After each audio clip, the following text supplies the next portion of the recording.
ang pag-aaral mo, saka sila nanay, ang kuya Jonathan mo. Ayos naman ako, ate. Ang tataas nga ng grades ko eh. Pipicturean ko yung report card ko tapos ipapadala ko sa iyo. Tapos sila nanay at tatay, ayos naman.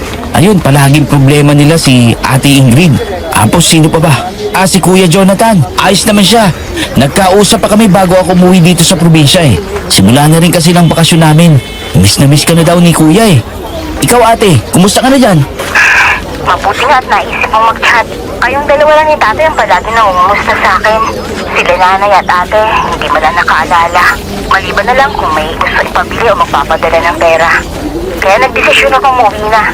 Hindi ko na kaya ang homesickness dito. Mababaliw ako kapag nagtagal ako dito. May bahay na naman kami ni Jonathan.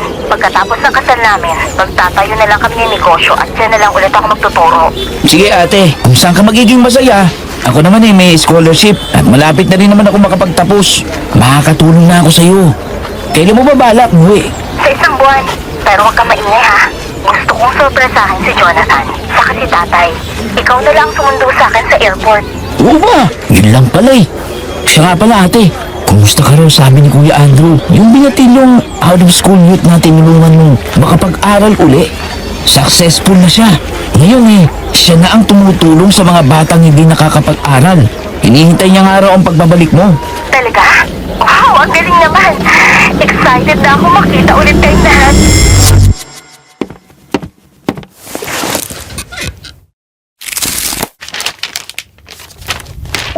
Isa ka rin ba sa mga maraming OFW na nagsakripisyong iwan ng pamilya para makipagsapalaran at mabigyan sila ng magandang buhay?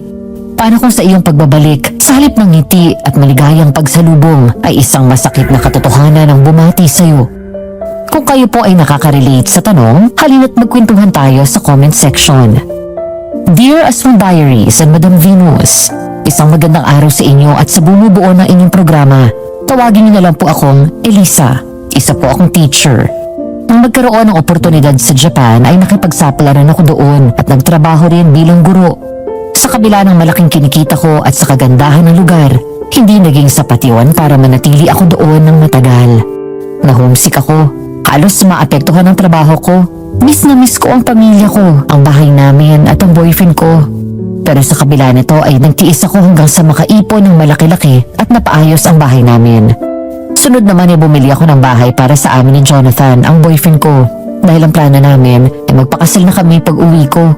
Hindi ko akalain na sa pagbabalik ko, sa halip na sila ang magulat, ako ang labis na nasurpresa.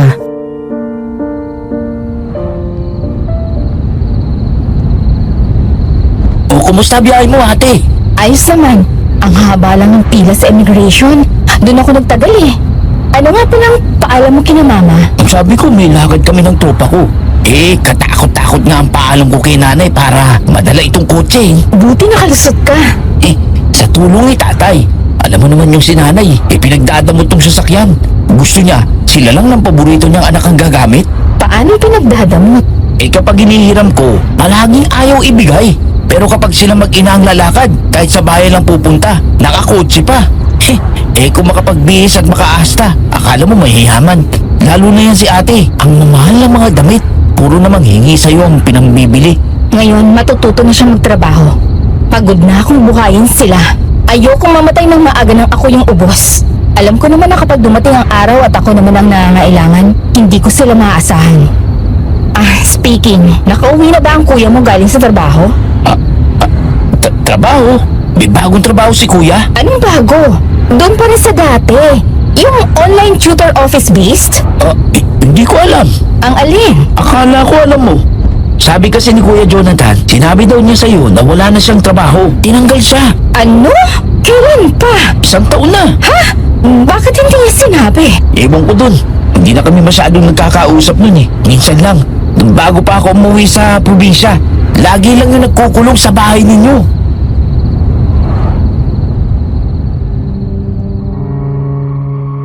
Nang malaman ko mula sa kapatid ko na matagal na walang trabaho si Jonathan, kinabahan ako agad.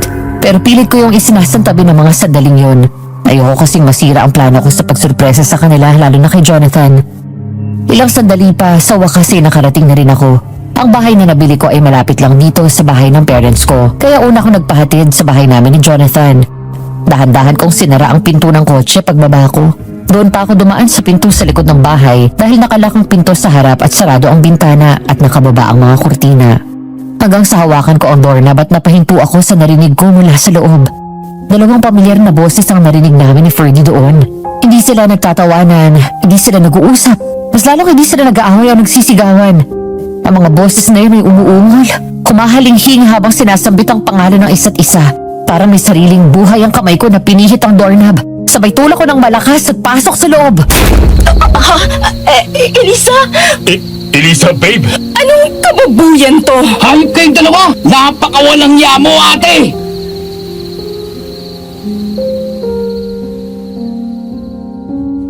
Nagunahan sa pagbagsak ang mga luha ko ng pagpasok ko ay naabutan ko ang boyfriend ko at ang ate ko na nagtatalik doon sa kusina. Nakababa ang shorts at boxers ni Jonathan at ang malanding kapatid ko ay hubot-hubad din. Parang umakyat sa ulo ko lahat ng dugo ko sa katawan at sumabog sa galit ko. Nang makita ako ng dalawa ay namutla sila at mabilis na lumayo sa isa't isa. Habang natataranta at hindi alam kung magtatago sila o lalapitan ako. Pagbibihis na dapat ang dalawa pero sinugod ko na agad sila. Sampal at sabunot ang inabot nila sa akin.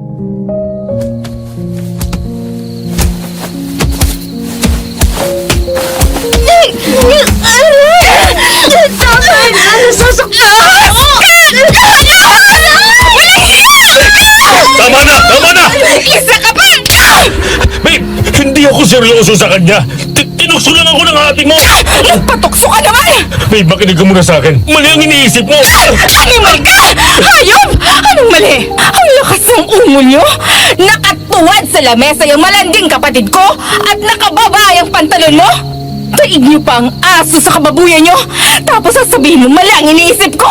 Magpapaliwanag ako! Kailan ba? Babe, please! Tinatanong ko kayo kailan pa! Isang taon!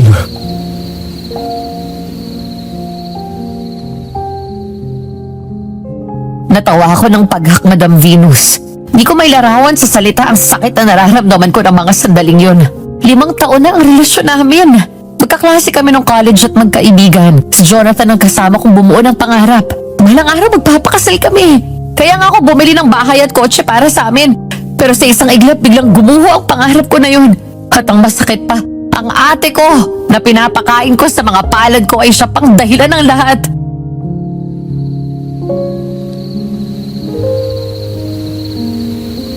Pero wala lang yun! Wala? Anong wala? Anong palagay mo sa akin, tanga? Naglalaro lang kayo ng sausaw-suka, ha? At ikaw na babae ka? Kapatid ba naman kita? Elisa, I'm sorry. Paano mo nagawa sa akin to, ate? Pagkatapos sa mga ginawa ko para sa'yo, lahat ng gusto mo binili ko. Lahat ng lintik na luho mo. Tapos ganito pa gagawin mo sa akin? Nasaan ang delikadesa mong animal ka, ha? Hayop ka? Mga baboy kayo! Ano kasi? Ano?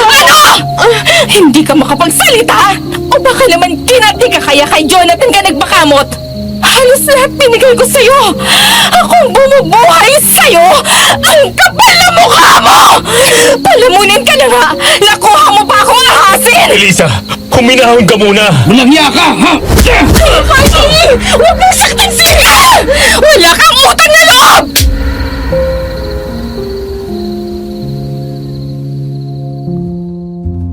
Biglang sinugod ni Ferdy si Jonathan at sinuntok ng malakas. Hindi lang isa kundi 3 magkakasunod. Nang sinubukan ni ate na umawat bigla ko siyang hinila sa buhok at sinabunutan. Saka ko binigyan ulit ng mag-asawang sampalang kapatid ko. Nagdugo ang mukha ni Jonathan habang ang ate ko ay napaupo sa sahig. Ang tagpong yun ang naabutan ng mga magulang ko. Magkahalong gulat at pagkalito ang bumakas sa mukha nila nang makita ako. Pagkatapos ay tumingin sa 2 taksil na hubad pa rin hanggang sa mga sandaling yun.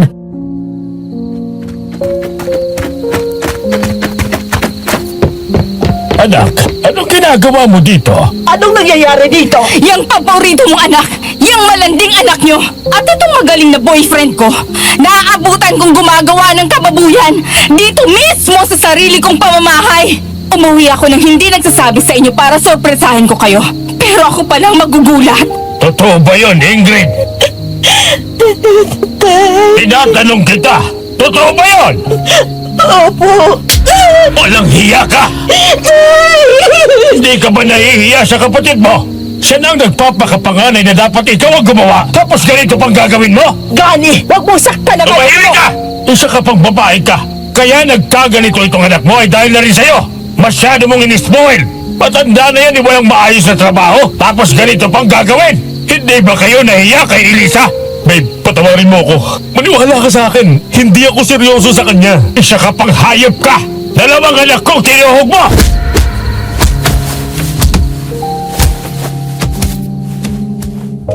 Sinugod ng tatay ko si Jonathan. Pagkatapos ay sinuntok din niya ito sa mukha at sikmura. Namilipit siya sa sakit at muling napahiga sa sahig. Habang ako ay sinuntok ang sarili kong dibdib nang makaramdam ako ng pangangapos ng hininga. Pakiramdam ko parang nilahalamukos ang puso ko sa sakit. Gumapang palapit sa akin si Jonathan at hinawakan niya ako sa paa. Nagpumilit na bumangon hanggang sa lumod siya at yumakap sa bewang ko. Umiiyak at nagmamakaawa.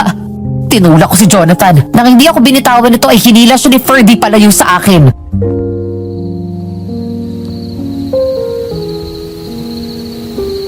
Patawarin mo ako. Aaminin ko na tukso ako. Sa sobrang pangungulila ako sa'yo. Kaya ako nagawa yun, pero maniwala ka. Ikaw ang mahal ko. Ang kapal na mukha mong sabihin yan! Baboy ka! Kayong dalawa ng babae yan! Mga baboy kayo! Nagpapakahirap ako magtrabaho sa ibang bansa! Tinitipid ko ang sarili ko! May maipadala lang dito! Maitayo lang itong bahay na to tapos papabuhin yung dalawa! Elisa, I'm sorry. Mahal ko si Jonathan. Kaya kinalimutan mong kapatid mo ako at yung delikadesa mo! Iuna mo na naman ang sarili mo! Sa bagay, ganyan ka naman talaga eh! Wala kang inisip kundi ang sarili mo! Wala ka namang pakialam sa mga tao sa paligid mo eh! Hindi mo nga naisip siguro na masasaktan mo ko!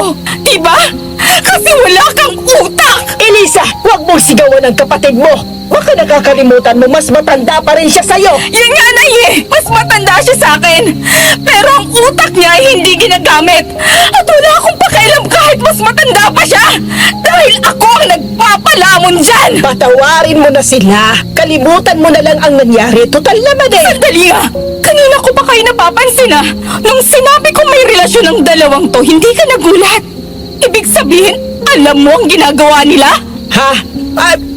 Ano? Hindi naman nila sinasadya. Ikaw pa rin naman ang pakakasalan ni Jonathan. Kung gano'n alam mo ka, anong klaseng ina ka? Paano mo nagawang konsintihin ang anak mo? Alam mong mali ang ginagawa nila! Anak ko pa rin si Ingrid. At anak niyo rin ako! Anak niyo ang ginago ng babaeng yan!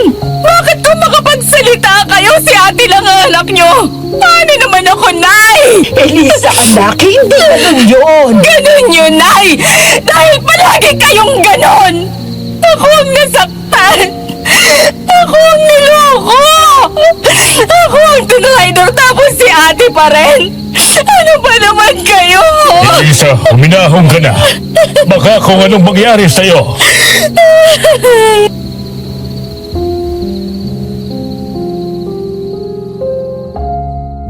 Sa halip na sundin si tatay, bigla akong may naisip. Nagmamadali akong pumunta sa kwarto. Pagbukas ko ng mga cabinet, nakita ko doon. Hindi lang ang mga damit ni Jonathan. Naroon na rin ang damit ng kapatid ko. Karamihan puro mga bago pa.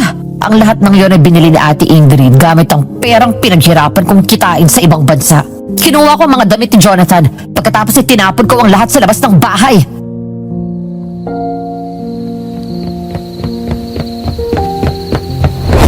Nakita niyo to? Nandito na pala ang damit ng malanding yan. Anong plano niyo, ha? Magsasama kayo dito sa bahay na pinaghirapan ko? Mahal, hindi ganun. Ferdy, tulungan mo ako. Piliin mo yung lumang damit ni ate. Isalansan mo yung mga bagong damit na kabibili lang niya. Anong gagawin nyo? Wag! Mga damit ko yan! At pera ko ang pinambili dito. Lahat ng pinambili mo nito, pinaghirapan ko. Habang ikaw, buhay prinsesa dito. Ilang beses na kitang sinabihan na magtrabaho ka, pero ang dami mong dahilan. Tapos boyfriend ko, inahas mo. Elisa, pag-usapan natin to. Tumahimik ka! Anong akala nyo habang buhay nyo ako maliloko? Lumayas ka dito! At itong mga damit na to, Ferdy, ibenta mo! Wag! At ikaw, halika dito! Ferdy! Kalat-katin mo yung lalaking yan! Elisa, bitawan mo yung kapatid mo!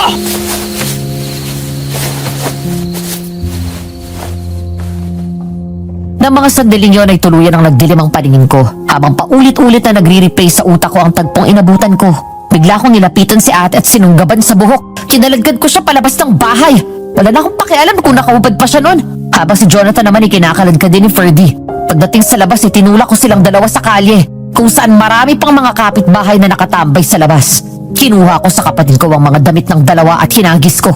Nagulantang ang mga tao doon pero wala akong pakialam.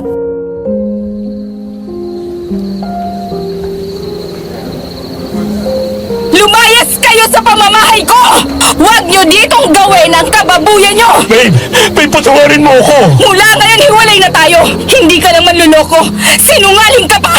1 taon ka na palang walang trabaho pero hindi mo sinabi sa akin! Huwag mo akong iwan! Nagsisisi na ako! Sinasabi mo lang yan dahil nahuli kita! Mabait pa rin ang Diyos dahil hindi niya hinayaan na magpatuloy ang panluloko niyo sa akin! Magsama kang dalawa na pareho walang silbi! Salamat! Ahuli na rin ako! Sila madalang babae. Nakikita rin ang dalawang taksil. Lumipas ang mga linggo. Mula noon ay hindi ko na kinausap si ate, maging si Jonathan. Naging tampulan ng tukso at usapan ng dalawa sa lugar namin. Nagalit si nanay sa akin pero wala na akong pakialam. Tapos na ako sa panahon ng pag-iisip sa kapakanan ng iba. Ngayon, sarili ko naman ang iisipin ko. Kaya naman binenta ko ang bahay na sana ang magiging lugar para magsimula kami ng buhay bilang mag-asawa. Pagkatapos ay binenta ko ang mga mamahaling damit, sapatos at iba pang gadget niya na pera ko ang pinambili. Ganon din ang ginawa ko sa gamit ni Jonathan. Maging ang kotse binenta ko. Nakapag-desisyon na ako. Uuwi ako sa bahay namin sa probinsya at doon magsisimula ng bagong buhay. Isang umaga pagkatapos ko mag-ayos ng gamit ko sa luggage, bumaba ako sa kusina at uminom ng tubig.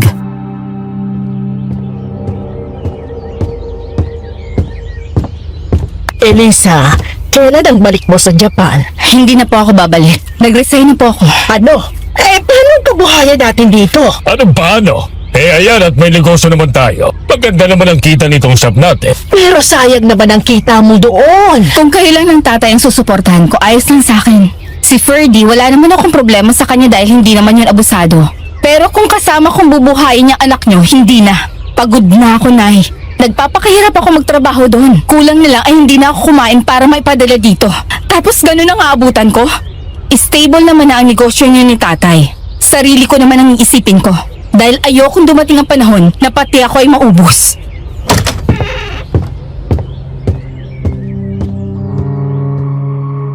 Halos sabay kami lumingon nang lumabas si ate ng kwarto. Nakatube na dress na hapit sa katawan na kulay pula. Makapalang make-up. Bahagya akong napakunot noon nang mapansin ang peklat niya sa may balikat. Parang galing yun sa malaking sugat na naghilom na. Pero nawala doon ang atensyon ko nang makitang mataray niya akong tinignan. Ako naman ay tinaasan lang siya ng kilay. Matapos ko siyang ipahiya sa mga kapitbahay dahil kinaladkad ko siya ng hubad, halos isumpa niya ako sa galit. Wala rin naman akong pakialam sa iniisip niya. Gagawin ko ang gusto ko.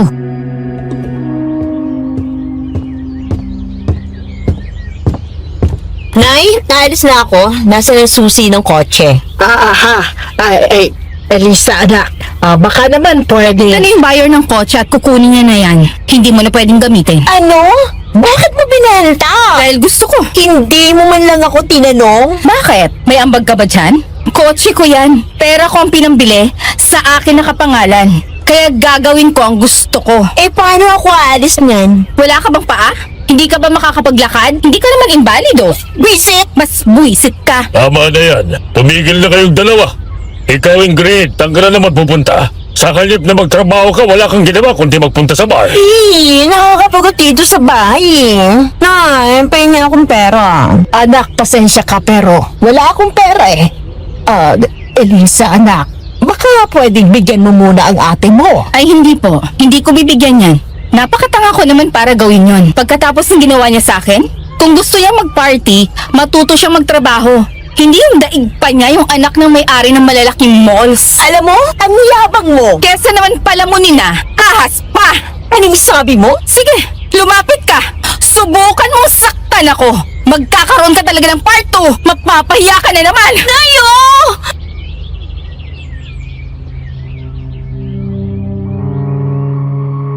Akma siyang lalapit sa akin para sana sampalin ako pero mabilis ko siyang tinutukan ang nadampot kong tinidor. Mabilis namang nagtago ito sa likod ni nanay habang umaawat si tatay at nilayo niya ako kay ate. Sa araw-araw na dumaan nagkikita kami doon sa bahay. Palaging nagdidilim ang paningin ko kapag nakikita ko siya. Kaya bago pa ako makagawa ng isang bagay na magiging dahilan para makulong ako na ang lalayo.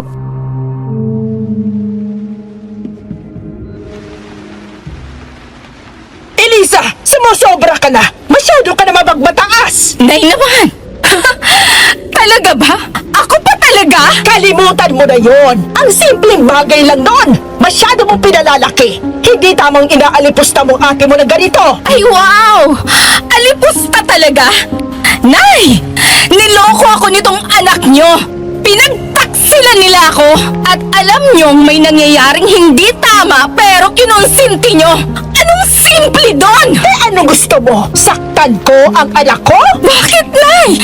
Anak niyo rin naman ako At nasaktan din ako! Kapag si ate hindi siya pwedeng masaktan, kailangan dapat okay lang! Kailangan palagpasin ko! Kailangan ako ang palaging iintindi! Lambot ang buhay to!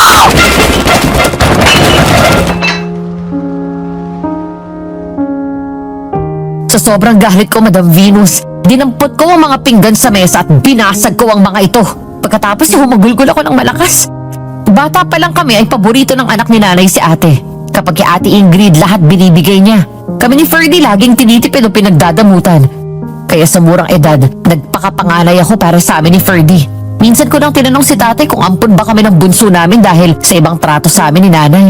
Di naman daw. Hanggang sa lumaki ako, nakatatak na sa isip ko na si ate lang ang mahal ni nanay. Pero nung mag-abroad ako, silang mag-inang nagpapakasasa sa kinikita ko. 40 na si ate pero walang matinong trabaho. Mahirapan siya ng konti sa trabaho, umaalis na. Lagi siyang puro plano at umpisa. Pero kahit kailan walang natapos. Ilang beses na siyang humingi ng pera sa akin nung nasa Japan pa ako, magnenegosyo daw siya. Pero walang nagtagal. Dalawa palagi ang dahilan niya. Mahirap o nakakapagod. Wala siyang ginawa kundi mag-night out. Kumain sa labas, mag-beach, kasama ng mga kaibigan niyang mayayaman. Habang ang nanay ko naman, sige, bigay ng luho niya. Pero nung araw na yun, sumabog ang lahat ng kinikimkim kong sama ng loob sa nanay ko. Hindi ko nakayanan. Sumigaw ako ng malakas.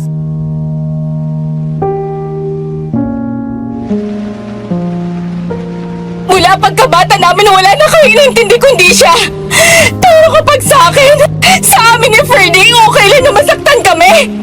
Kahit na pinagtaksilan ako ng boyfriend ko at sarili kong kapatid, kailangan okay lang dapat. Kailangan hindi ako magalit. Kailangan hindi ako masaktan. Lintik na buhay to! Anak, kuminahong ka. Tama na. Hindi tayo, sumusobra na Magsasalita ako ngayon.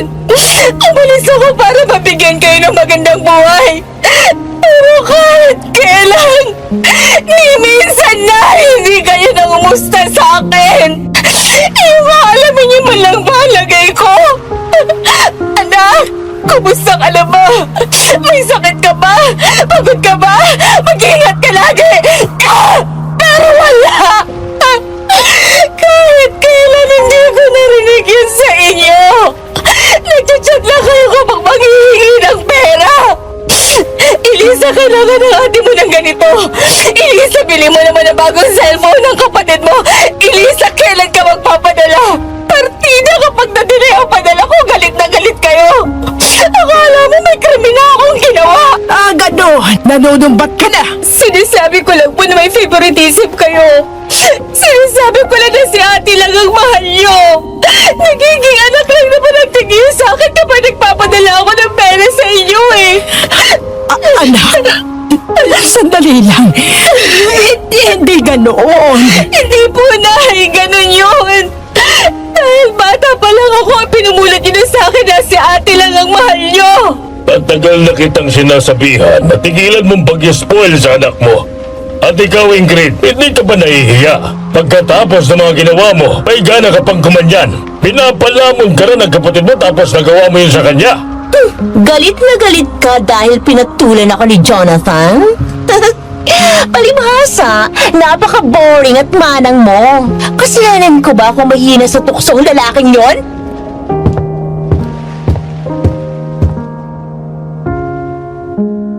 Matapos niyang sabihin yon, inilang hakbang ko ang pagitan namin ni ate at sinampal ko siya ng malakas.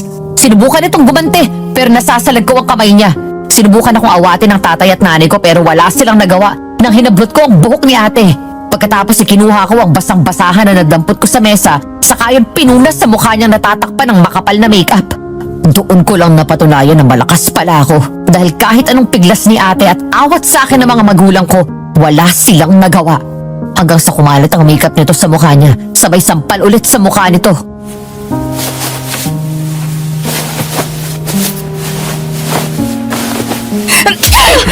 Hoy, ingrata! Itong isaksak mo dyan sa kakapiraso mong utak! Wala ka may pagmamalaki sa akin dahil ako ang nagpalamon sa'yo ng ilang taon. Mula ngayon, kalimutan mo may kapatid ka! Magkanya-kanya na tayo!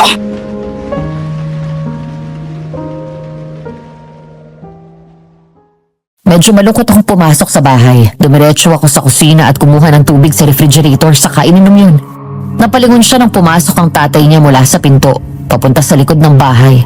Sinabit nito ang tali ng itak sa likod ng pinto at ang straw hat nito, saka tumuloy din doon sa kusina. Nang umuwi kami ni Ferdy sa probinsya, ilang araw lang lumipas. Sumunod sa amin si tatay. Mula nang umalis ako ay palagi na sila nag-aaway ni nanay. Kinukulit daw niya na kumbinsihin ako na bumalik sa abroad para patuloy pa rin sila suportahan. Kaya sa inis ni tatay ay nilayasan niya ang nanay at ate ko para raw matuto ang dalawa na magtrabaho. Ang mini grocery namin na pinamamahalaan ni tatay ay patuloy pa rin nag-ooperate. Pero mahigpit na binili na ng mapagkakatiwalaan naming tauhan na ideposito sa bank account ni tatay ang pera.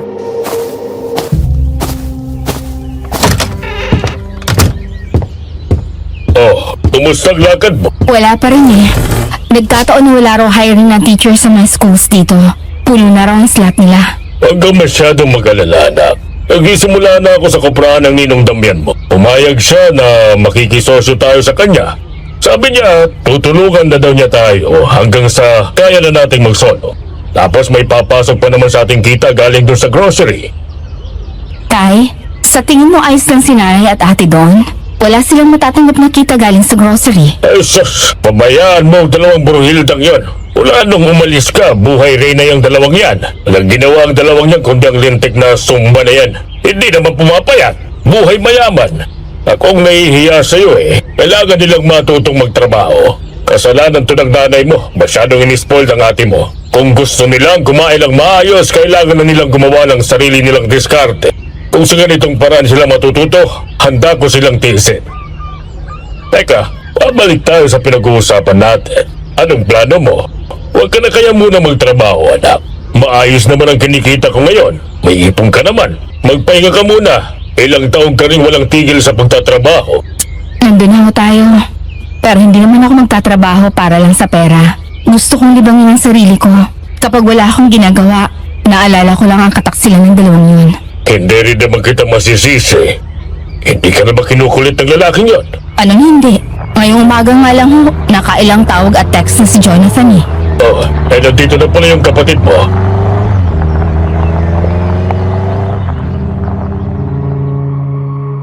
Lumingon ako at sumilip sa bintana. Nakita kong bumaba sa humintong mamahaling big bike si Ferdy. Bahagyang kumunot ang noo ko nang makitang bumaba ang driver. Lalong nagsalubong ang kilay ko nang makita ko ng maayos ang mukha nito. Pamilyar siya sa akin pero di ko maalala kung saan ko siya nakita. Saglit na nag-uusap ang kapatid ko at ang kasama niya. Nagtawanan pa sila dahil parang nahihiyang pumasok ng lalaki. Hanggang sa tapikin nito ni Ferdy sa balikat.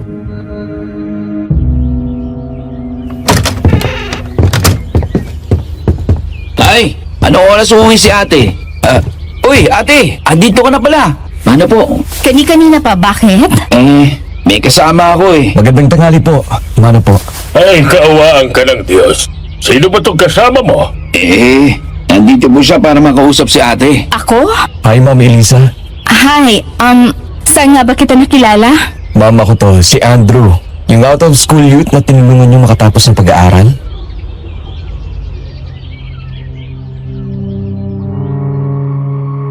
Gulat na gulat ako at napabalikwas ng tayo nang maalala siya.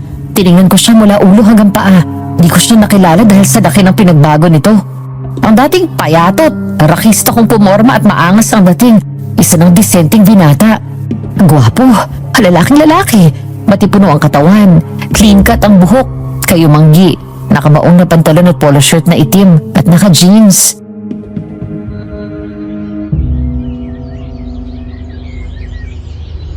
Ano? Ikaw na si Andrew?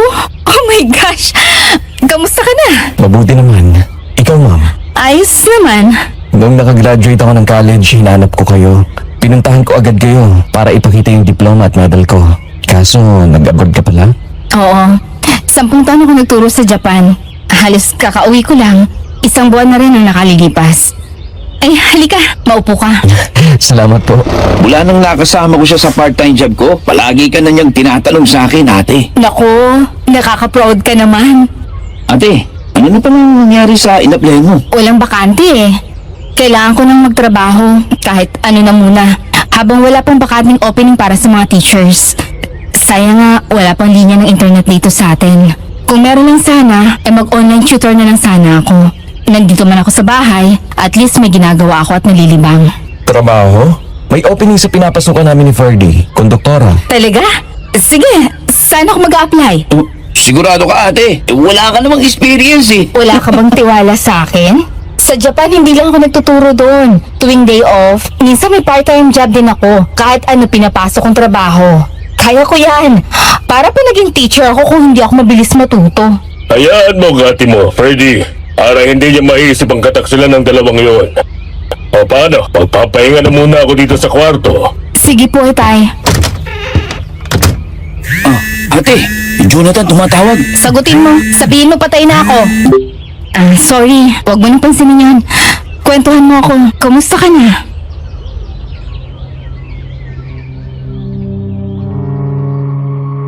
Pasado 8:00 ng gabi, medyo maaga pa kung tutuusin, pero dahil nasa probinsya, parang 12:00 na ng hating gabi dahil sa sobrang tahimik. Plano ko sanang matulog ng maaga nung gabing yun, pero hindi ako dalawin ng antok.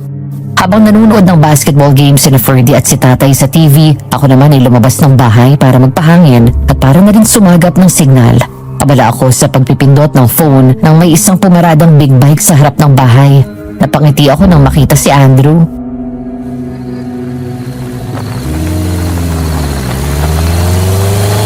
Ma'am Elisa, Uy, Andrew, napadaan ka.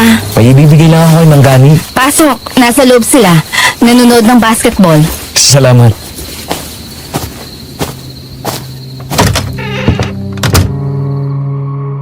Pumasok si Andrew, dala ang paper bag. Nagulat pa ang dalawa nang makita siya. Inabot niya ang dala sa tatay ko. Lechon manok ang laman nito at may 6 na imported canned beer. Natawa ako at napailing nang makita na gumisi ang tatay ko. Pagkatapos ay agad na binuksan ng mag-ama ang beer, habang ako naman ang naglagay ng lechon manok sa pinggan.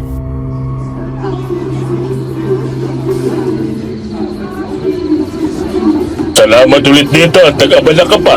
Walang anuman po. Marami po kasing ganyan sa bahay. Taas birthday ng daddy ko ngayon. Kaya naisip ko na magdala dito ng lechon manok. Medyo na-bored ako sa party nila kaya lumabas ako. O maupo ka, Andrew. Tamaan mo kami. Oo nga, kuya. Sarap manood ng basketball tapos may beer. Salamat talaga, ha. Manggani, pwede ko po bang maimbitahan sandali si Ma'am Elisa? Diyan lang po kami sa bayan. Abay, oo. Sige. Pero siyang tanungin mo. Anong gagawin natin sa bayan? Gagala.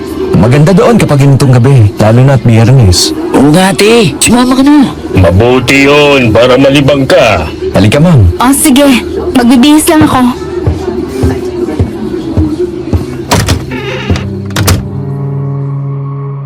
Ang saya sa pakiramdam habang sakay ako ng big bike ni Andrew. Para kong ibon na malayang lumilipad.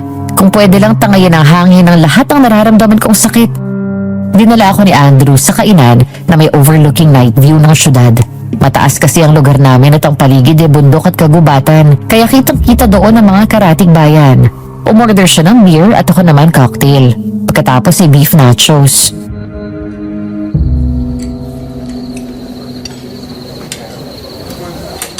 Bakit mo ako dinala dito? Para makasama ka.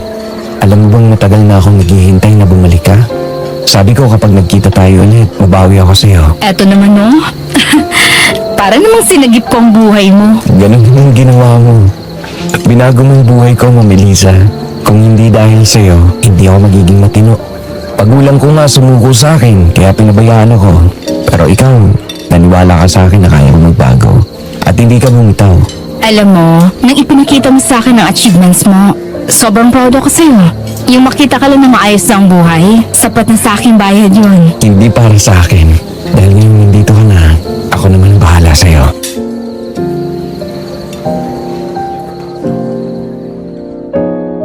18 years old si Andrew nang makilala ko siya. Teacher ako noon sa isang public school. Madalas ang gulo noon dahil sa away ng magkakaibigang grupo ng kabataan. Isa si Andrew sa mga yun, laman ng kalsada. Sa murang edad natuto ng mga bisyo. Kasama lagi sa gulo kaya naging suki na rin ang police station. Hanggang sa isang beses ay ninakaw niya ang wallet ko. Nakita ko siya. Pero sa halip na magalit ako at isumbong sa pulis, sinundan ko siya.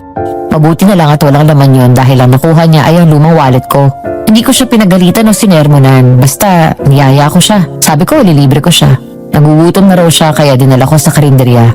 Doon ko napatunayan na hindi siya nagsisinungaling dahil parang isang linggo itong hindi nakakain. Doon ko siya in-interview. Hanggang sa alokin ko siya, natutulungan ko siya para makapagtapos ng pag-aaral. Una ay kumonsulta kami sa profesional para malaman ang dapat gawin at hindi na siya bumalik sa pagbibisyo niya. Pangalawa, nilapit ko siya sa mga NGO na nagbibigay ng scholarship. Nang makapag-aral siya, ako ang personal na nagtuturo kay Andrew ng mga lessons na nahihirapan siya. Nang dumating ang araw na nagpaalam ako sa kanya dahil aalis na ako papuntang Japan, umiyak ng husto si Andrew at nangako na pagbubutihin ang pag-aaral. Ang huling balita ko sa kanya nung nasa ibang bansa na ako ay bumalik na siya sa kanyang pamilya.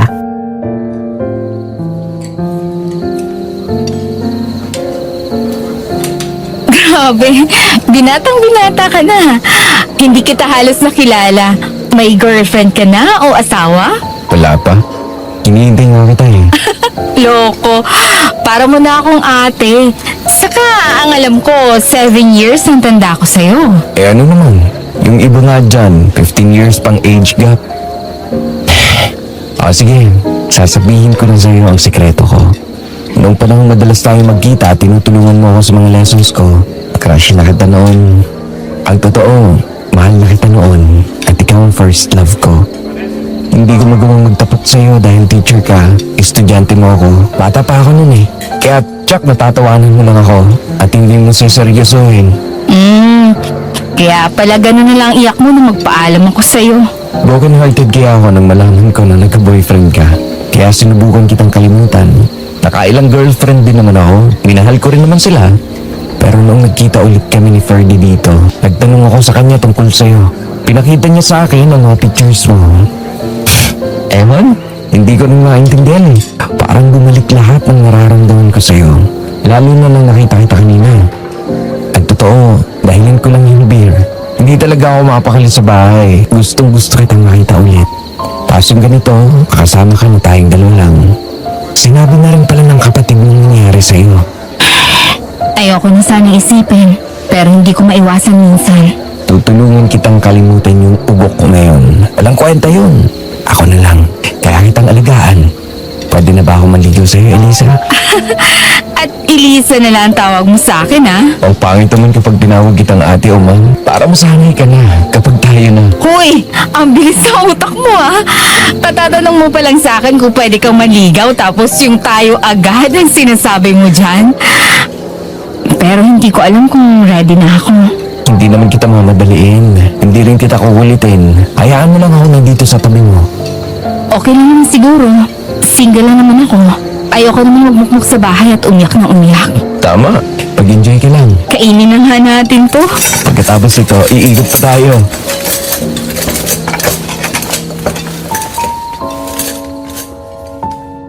Matapos namin uminom ng konti at kumain, nag-night drive kami. Kung saan-saan ako dinala at inikot ni Andrew. Wala nang umuwi ako, yun pa lang ang unang pagkakataon na naging masaya ako. Sa unang pagkakataon ay naramdam kong makapag-relax ako. Aaminin ko, hindi ko masyadong seneryoso ang sinabi ni Andrew na manliligaw siya. Ayoko rin munang isipin yun. Basta mag-e-enjoy lang muna ako.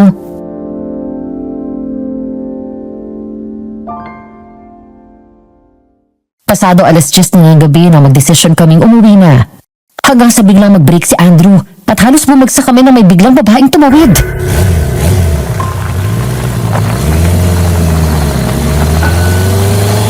Andrew! Ay! Ay, Diyos ko! Nasagasaan yata natin! Bakit kasi biglang tumawid?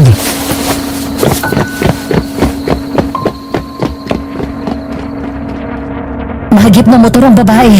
Gumulong ito at napunta sa gilid ng kalsada. Dahil doon ay nagmamadali kaming bumaba at tumakbo palapit sa kanya.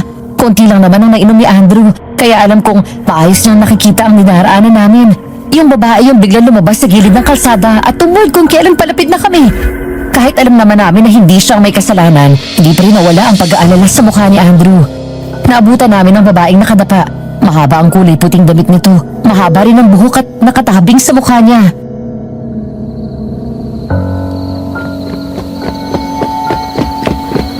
Ma'am! Ma'am! Ayos lang po kayo? Ma'am, Hindi na siya gumagalaw. Baka napuruhan ko. huwag ka magsalita ng ganyan. Huwag ka matakot. Baka nawalan lang siya ng malay. Sandali, tatawag ako ng ambulansya. Ayan na! Gumagalaw na siya! Ma'am, ayos lang po ba kayo? Ma'am, pasensya na po kung nahagip kayo ng sasakyan namin. Bigla po kasi kayong tumawid kaya hindi agad kami nakapreno. Dadalhin po namin kayo sa ospital.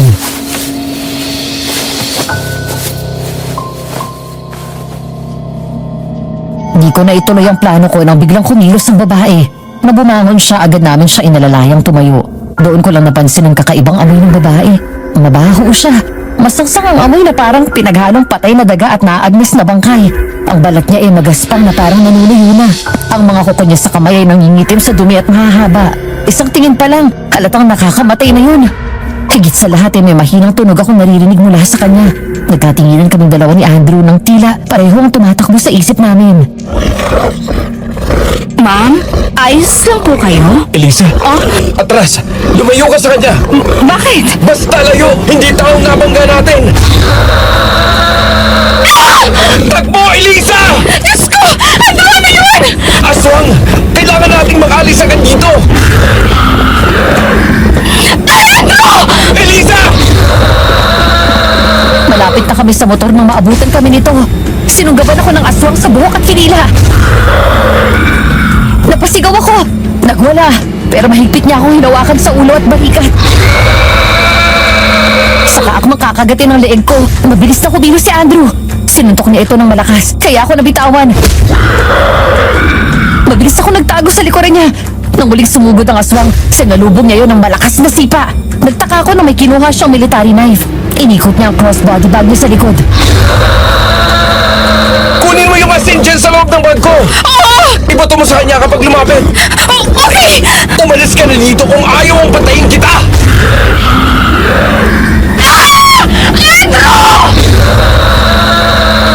Muling sumugod ang aswang sa amin. Nilundagan ito si Andrew. Pero bago pa siya makagat nito ay binato ko sa kanya ang asin.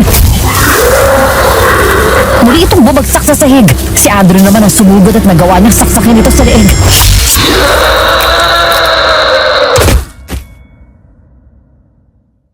Dahil doon tuluyan na itong bumagsak sa semento.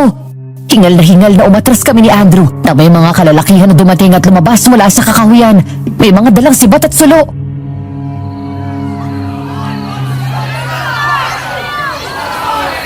Patay na aswang! Patay na aswang! Maraming salamat sa tulong niyo! Kaputi ang mga alas sa kawan ko! Minamola dito sa katawan ko! Walang ano, muntik na nga kami. Mabuti nakapanlaban kami. Andrew, okay ka lang? Oo. Halika na. Umuwi na tayo.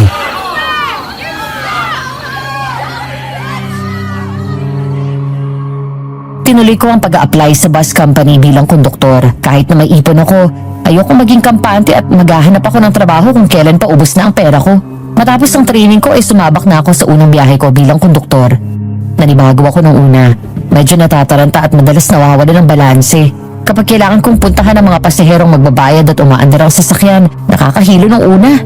Hanggang sa lumipas ang ilang araw, nasanay na rin ako. Ang ruta namin ay para lang gaya ng biyahe ng mga bus sa Maynila, mula Caloocan hanggang Baclaran. At ang driver na palagi kong kasama sa biyahe, walang iba kundi si Andrew.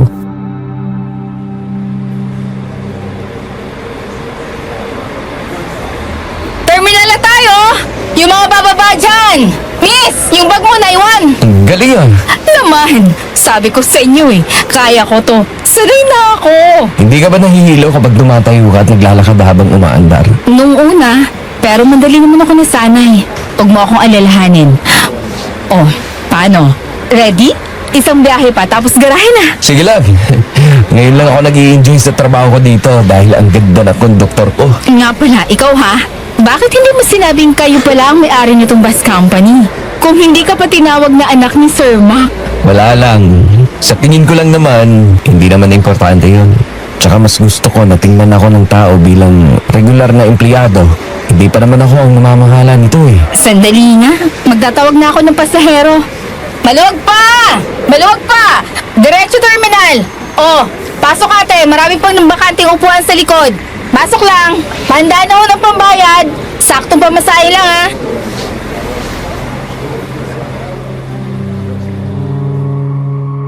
Alas 7 ng gabi, nang sa wakas ay gumarahin na kami. Pagdating sa terminal, agad ako nag-remit ng bayad bago lumabas ng opisina. Kinuha ko ang bag ko at doon ko nakasalubong si Sir Mac, ang ama ni Andrew at may-ari ng kumpanya. Magalang akong ngumiti sa kanya. Noong unang beses ko siyang nakita ay medyo natakot ako sa kanya. Kamukha ito ni Andrew, matangkad at malaki ang katawan, pero nung magkausap kami, ay malumanay siyang magsalita at mabait.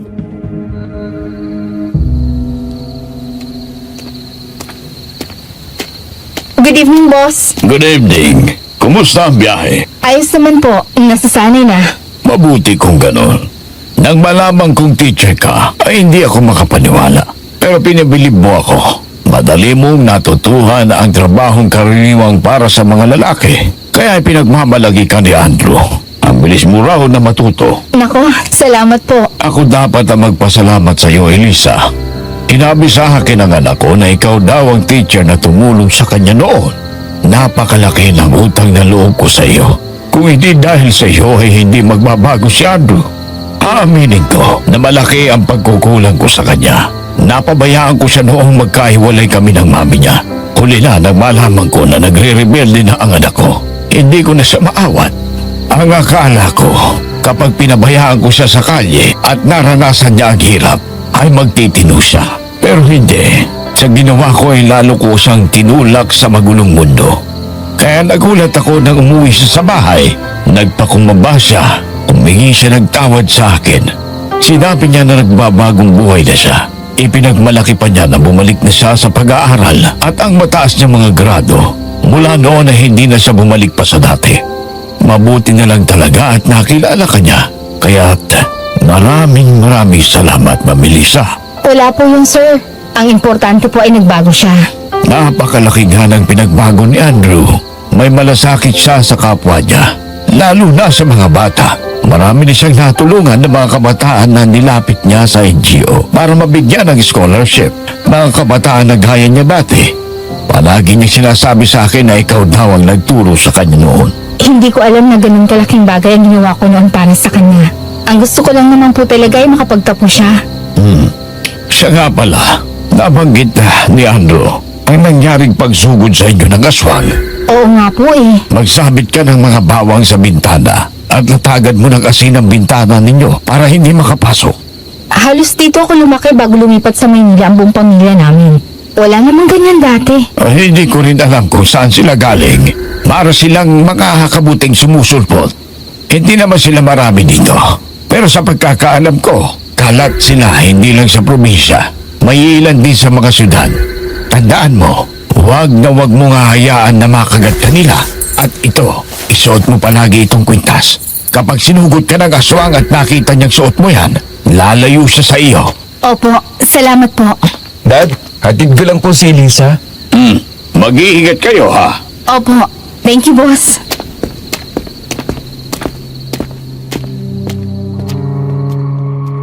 Sa halip na dumiretso kami ng uwi, hininto ni Andrew ang motor niya sa isang nadaanan naming kainan na nagsiserve ng mga inihaw at sizzling na ulam.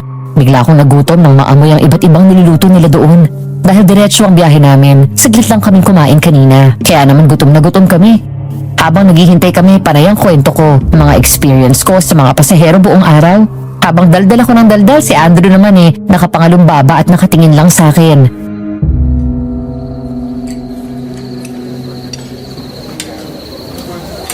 Uy, nakikinig ka ba?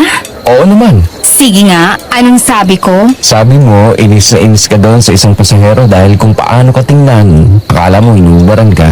Basta huwag kanyang hahawakan dahil hihinto talaga ako para lang suntukin siya. Akala ko hindi ka nakikinig eh. Nakatingin ka lang kasi. Ang ganda mo eh. Andrew tigilan mo yan. Oh, bakit? Iilang ako. Hindi ako sanay na ganyan mo ako tinatrato. Na ano?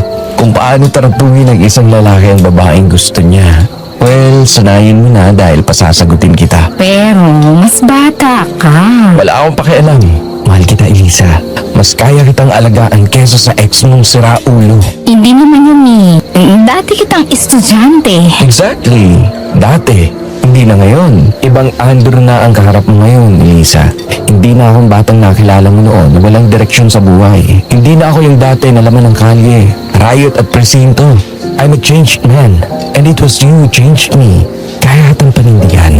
Kaya kitang pakasalan ng mga oras at kaya kitang buhayin. Andrew, kasi...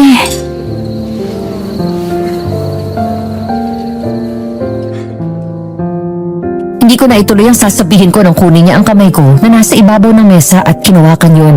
Pagkatapos ay nilapat niya ang palad ko sa pisngi niya. Sa halip na mas lalo akong mailang, ngumiti ako at tuluyang kumalma. Marahan kong hinaplos ang pisngi niya at hinalikan niya ang palad ko. Napilitan akong alisin ang kamay ko nung dumating ang order namin.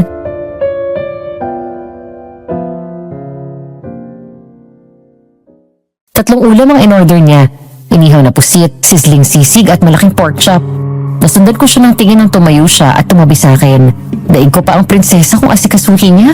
Mula sa paglalagay ng kanin at ulam, pati sa paggawa ng sausawan si Andrew. Sa unang pagkakataon, naramdaman ko kung paano alagaan.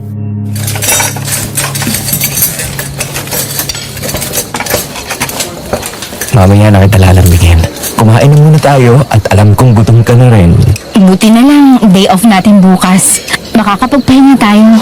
Punta ako sa inyo, ha? Sige, kaso anong gagawin mo dun? Paakit ng ligaw. Seryoso ka talaga? Oo nga. Sinabi ko na yan sa kapatid mo. Eh baka... Sino yun? Ate Ingrid?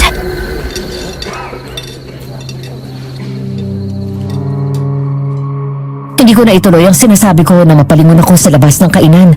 Nakita ko ang isang babaeng nakatayo sa kabilang gilid ng kalsada. Kulay itim at sexy ang damit. Ang buhok at hubog ng katawan nito parang siya. Hindi ko lang makita ang mukha nito dahil malayo nga siya sa akin. Pero parang si Ate Ingrid nga yun. Hanggang sa magsalita si Andrew, lumingon ako sa kanya.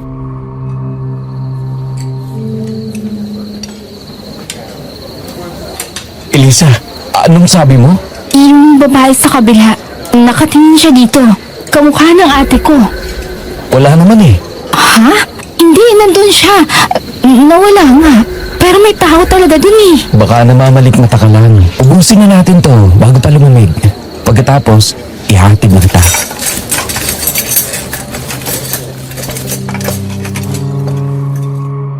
Pasado 2:00 ng madaling araw. Yun ang oras na nakita ko sa phone ko matapos akong maalimpungatan dahil sa malakas na kaluskos na nagmumula sa labas. Malapit sa bintana ko. Hindi ko yan pinansin nung una at muli akong pumikit.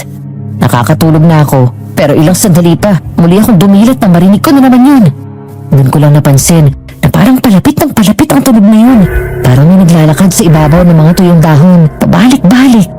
Ilang sandali pa may narinig akong bumabato sa bintana ng kwarto ko. Doon ako bumangon at nakaramdam ng takot.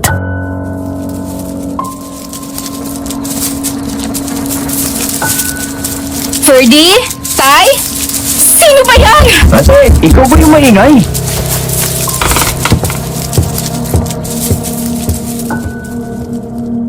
Nang marinig ko si Ferdy mula sa labas ng kwarto ko, ay doon na ako bumaba sa kama.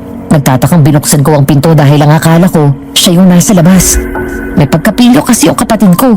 Nung bata pa siya, madalas siyang nagpaparang sa akin kaya siya agad yung hinala ko. Pero pagbukas ko ng pinto, naroon siya't nakatayo, bagong gising. At gaya ko, nagtataka ang mukha.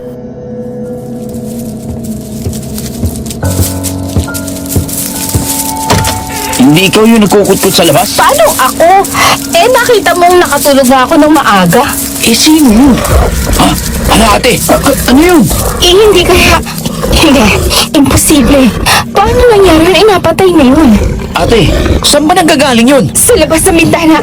Kumuha ka na asin, bilis! Asin? Anong gagawin mo sa asin? Basta kunin mo na!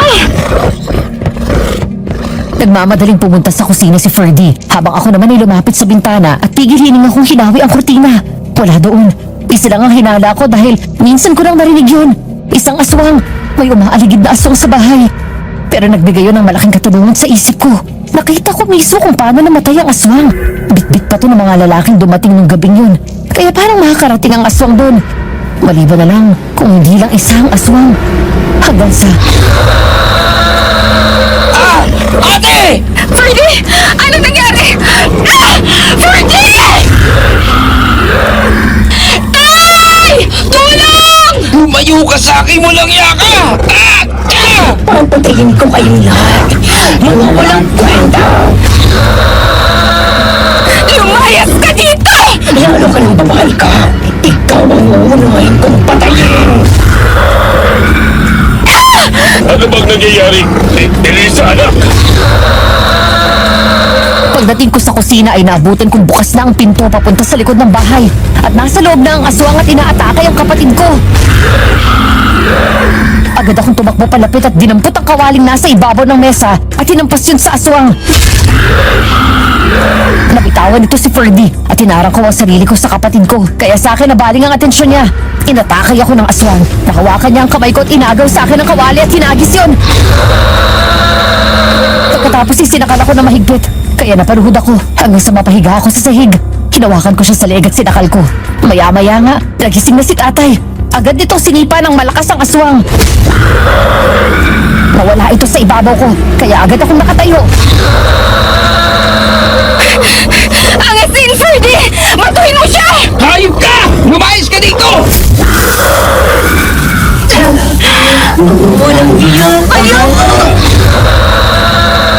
Lumayas ka dito, demonyo ka!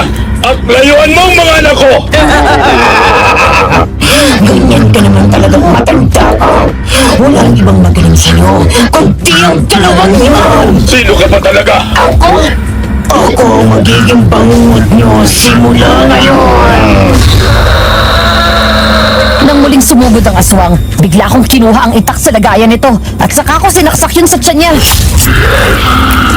Pagkatapos ay muli itong binato ni Ferdy ng asin.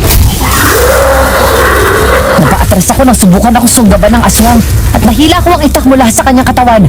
Doon siya nagmamadaling tumakas at pumasok sa loob ng kagubatan.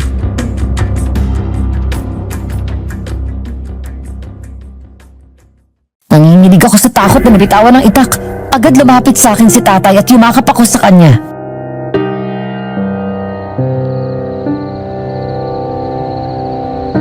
Aswang ba talaga yun? Paano nakapasok yun dito? Ferdy, di ba sinabihan na kita na sabitan mo ng bawang ang mga pinto at bintana? Akala ko ate, nagjo-joke ka lang eh. Mga nilalang ng dilim, hindi ko akala na may aswang dito. Bata pa ako noon nang magkwento ang lolo ko na may aswang dito sa bayan na ito. Nagtatago sa kagubatan. Pero tumanda na ako ng ganito ay wala naman akong napapalitan. Kahit isang beses ay wala akong nakitang aswang dito. Kahit nung nasa Maynila ako, walang nakikwento sa akin ang mga tita mo. Ang akala ko nga po ay wala na. Hindi ba't kinuwento ko sa inyo yung nangyari sa amin ni Andrew nung pauwi kami? Kailangan mag-ingat tayo. Ferdy, huwag na huwag ka na magpaabot ng gabi sa daan. Opo. Elisa, kung gagawin ka ng uwi galing sa trabaho, wag ka nang tumuloy sa pag-uwi dito. Makitulog ka na lang muna sa opisina nyo. Basta kung saan ka magiging ligtas. Ayokong bumiyahe ka ng alakaling oras. Opo, Tay. Pwede tulugan mo ako bukas. Sumama ka sa akin sa kakahuyan. May mga kukunin tayong mga halamang gamot at gagawa tayo ng langis na panlaban sa aswang.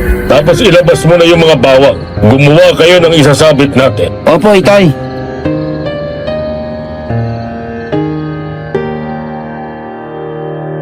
Ang biglang pag-atake ng aswang sa bahay ay nakakuha ng atensyon ng mga kapitbahay namin. Nagising daw sila na magkagulo sa amin at nagsigawan kami.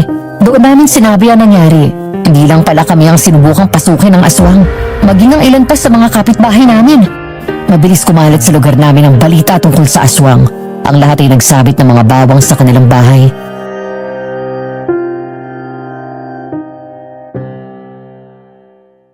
Lumipas sa mga araw, sa kabila ng takot na bumabalot sa bayan namin, sinikap namin magpatuloy sa buhay. Pumasok kami sa mga trabaho namin, gaya na lang ng gabing yun. Huling biyahe na namin para sa araw na yon at gagarahin na rin kami. Pasado 8:00 na ng gabi. Dahil alanganing oras na, makikituloy muna ako sa bahay nila Andrew at doon magpapalipas ng gabi. Pero ang huling biyahe namin ay nabalutan ng tensyon. Kuminto kami sa bus station na malapit sa isa pang bus terminal kung saan sumasakay ang mga papuntang Maynila. Mula doon ay may sumakay na isang pamilyar na muka. Pareho kaming nagulat nang sumakay siya at makita niya ako, si Jonathan. Sa halip na kausapin siya, hindi ko na siya pinansin. Kahit ang pagsagot sa tanong niya ay hindi ko ginawa.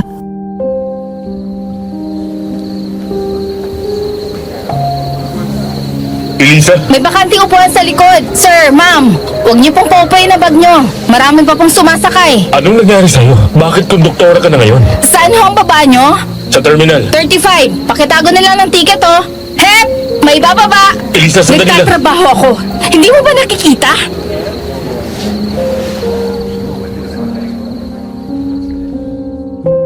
Sa inis ko'y tinalikuran ko si Jonathan at naupo sa isang bakanting upuan sa unahan.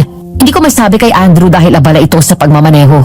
Hanggang sa makarating kami sa terminal, agad na nagbabaan ng mga pasahero at ako naman ay nag-inspeksyon sa mga upuan kung may mga gamit na naiwan. Habang nagbibilang ako ng kinita namin, may naglilinis naman sa loob ng bus. Matapos kong magbilang, saka ako tumingin kay Andrew.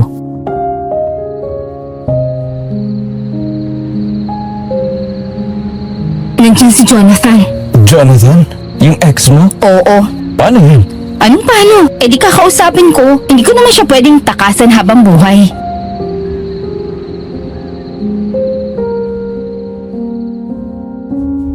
Matapos kong mag-remit ng pera, paglabas ko mula sa opisina, nakita ko si Jonathan na naghihintay sa akin. Ayoko man siyang makita o makausap. Wala naman akong choice. Bigla itong tumuwid ng tayo pagkakita sa akin. Malaki ang pinagbago niya mula nung huling beses kaming magkita. Nangayayat siya. Mukhang problemado. Nangangalumata na parang ilang linggong hindi natulog. Agad siya lumapit sa akin at bigla akong niyakap ng matagal. Sinubukan kong kumawala, pero hindi ako nanalo sa lakas niya dahil na rin sa pagod ako.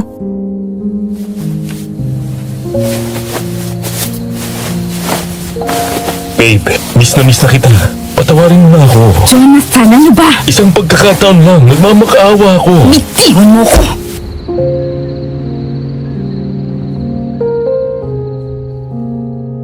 Inipon ko ang lakas ko saka ko siya tinulak. Nang akma siyang lalapit sa akin, bigla akong umatras at inangat ang kamay ko. Hinanda ko ang bag ko na iahampas ko sa kanya sa oras na pilitin niya ako. Nang salubungin ko ang tingin niya, nakita ko ang sinseridad sa pagsisisi niya. Pero huli na, Madam Venus. Nasaktan na ako at hindi ko kayang kalimutan yun.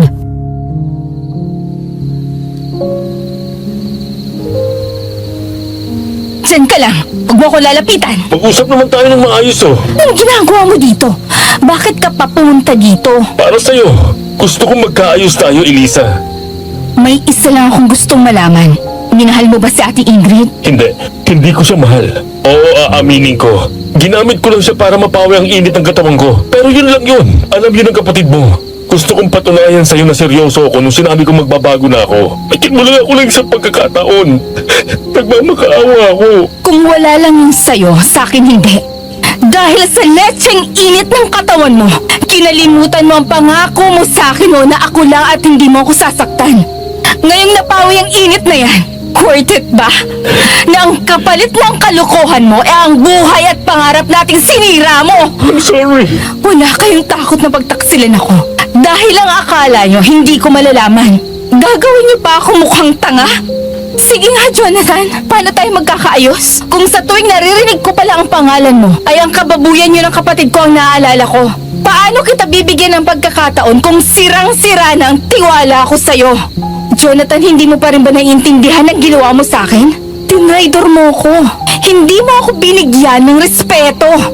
Pati yung bahay na dapat magiging saksi sana sa pagsisimula ng buhay natin, binaboy mo! Nagsinungaling ka pa! Hindi mo sinabing 1 taon ka nang walang trabaho! Kaya pala hingi ka ng hingi sa akin ng pera? At saan mo ginagamit? Kapag nag-check-in kayo ni Ate Ingrid? Hindi. Alam ng Diyos hindi. Ginagamit ko yun sa pambayad ng bilis at pagkain kapag wala akong kita sa pagraraket ko sa online teaching. Hindi ko masabi sa'yo dahil nahihiya ako sa'yo. Aaminin ko, nadala ako sa tukso ng ate mo. Nagsimula lang naman yung sa inuman eh. Frustrated ako dahil tinanggal ako sa trabaho. Walang tumatanggap sa akin sa mga inaplayan ko. Birthday ko noon. Naghihintay ako ng tawag mo pero nag-chat ka. Sabi mo hindi ka na makakatawag dahil pagod ka na. Umiinom ako ng mag-isa at sinamahan niya ako. Doon nagsimula ang lahat. Kahit anong sabihin mo, pinagtaksilan mo pa rin ako. Sising-sisi ako sa ginawa ko.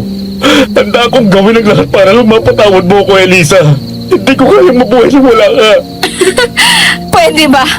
Huwag mo nga akong paandaran ng ganyan. Kaya mo, Jonathan. Kaya mo nang wala ako. Nagawa mo nga mang babae. Sigurado ako habang nagpapakasarap ka sa kapatid ko, hindi mo ako naisip. Hindi mo ako naalala. Kasi kung hindi ako nawawala sa isip mo, hindi mo magagawa yon. Hindi ko na uulitin. Ipinapangako ko hindi na. I'm sorry, Jonathan, pero hindi na kita mahal.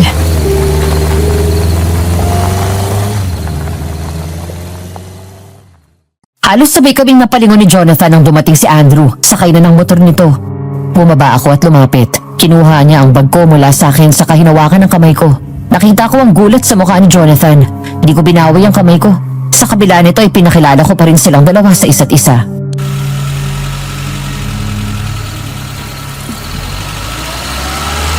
Sino siya? Andrew, si Jonathan, ex ko. Siya si Andrew.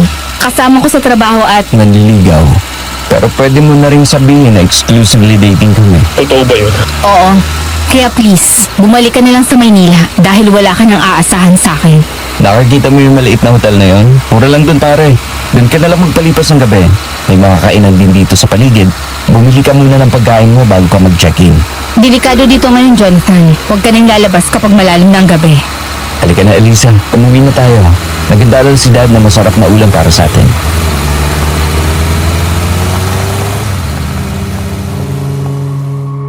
Mainit akong tinanggap ni Sir Max sa bahay nila. Medyo nalula pa ako nung una dahil napakalaki nito. Ang sala nila malaki pa sa buong bahay namin. Doon ko lang napatunayan na mayaman nga talaga si Andrew. Pero kahit kailan ay hindi niya pinahalata o pinagyayabang ang estado niya sa buhay. Nanatili siyang simple. Ganon din si Sir Mac. Masaya ang naging hapunan ko kasama ang mag-ama. Sa sandaling oras ay nakalimutan ko ang ex kong nangungulit sa akin. Matapos kumain ng hapunan ay uminom pa kami ng wine. Nung mauna matulog si Sir Mac, naiwan kaming dalawa ni Andrew. Naroon kami sa kitchen nila at nakaupo sa harap ng island counter.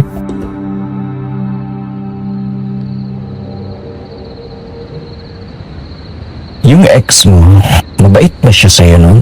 Oo, malamig naman siya. Pareho kami teacher, kaya magkasundo kami sa maraming bagay. Nagkakaintindihan kami. Ang akala ko nga siya na, pero ang pagkakaiba namin, siya ay kontento sa maliit na kita dito ng mga teachers. Ako hindi.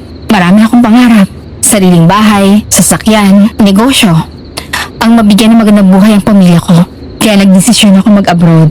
Nakwento sa akin ni Ferdy ang lahat ng ginawa ng ate mo at ex mo.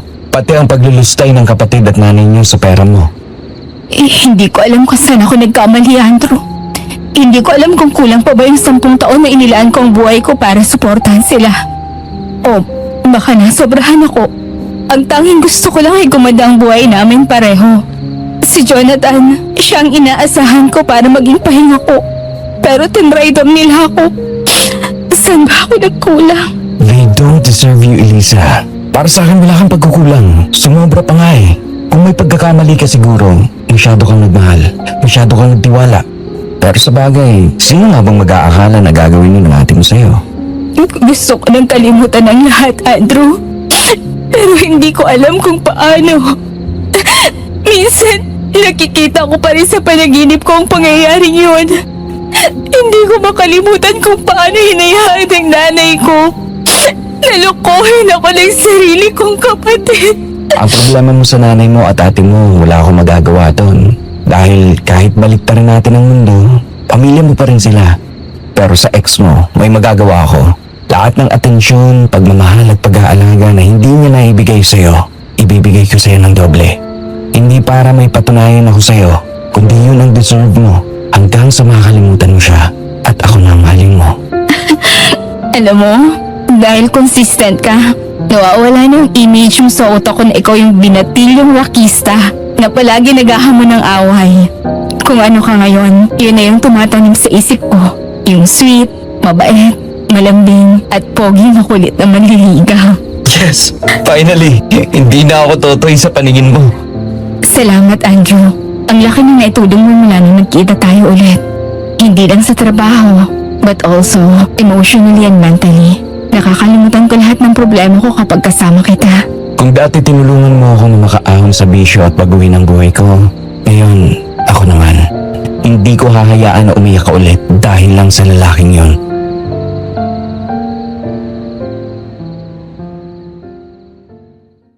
Di kami sigurado kung nakaapekto ang pagkalat ng balitang yon tungkol sa aswang nung araw na yon. Nakakapagtaka na kakaunti ang mga pasahero. Medyo dumami lang ng rush hour pero karamihan ay bumaba sa pinakahuling bus stop na nadaanan namin. Matapos bumaba ang huling pasahero, isang bayan pa ang dadaanan namin bago kami makarating sa terminal. Pero kaming dalawa na lang ang laman ng bus. Naupo ako sa likod ng driver's seat at nag-uusap kami habang nagmamaneho si Andrew.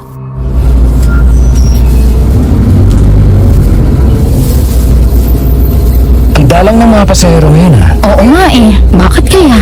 Dati ang daming bumababa sa bayan. Ngayon halos wala. Baka dahil sa balitang may aswang. Hindi mo ba napansin? Parang ghost town na sa atin pagpatak ng alas 9. Sa bagay, mas maraming bumaba kanina sa bayan bandang alas 6 ng gabi.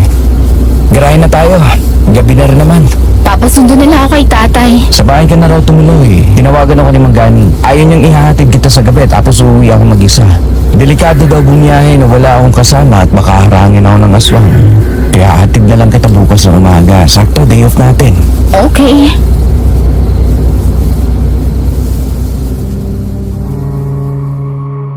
Ilang sandali pa isang babaeng pasahero ang nadaanan namin at pinara kami. Hindi namin nakita ang itsura nito dahil tinakpan niya ang mukha niya matapos masilaw sa headlight ng sasakyan.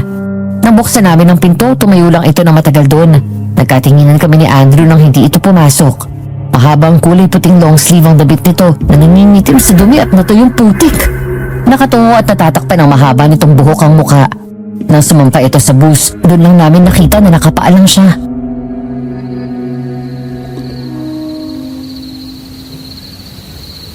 Ma'am, pumasok na ho kayo. Ma'am, upo na ho kayo sa loob. Ano ba naman to? Ma'am?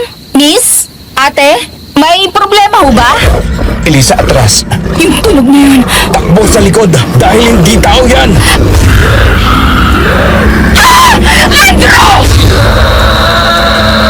Napasigaw ako ng malakas na umangat ang mukha nito at nakita namin ang malademonyo nitong mukha.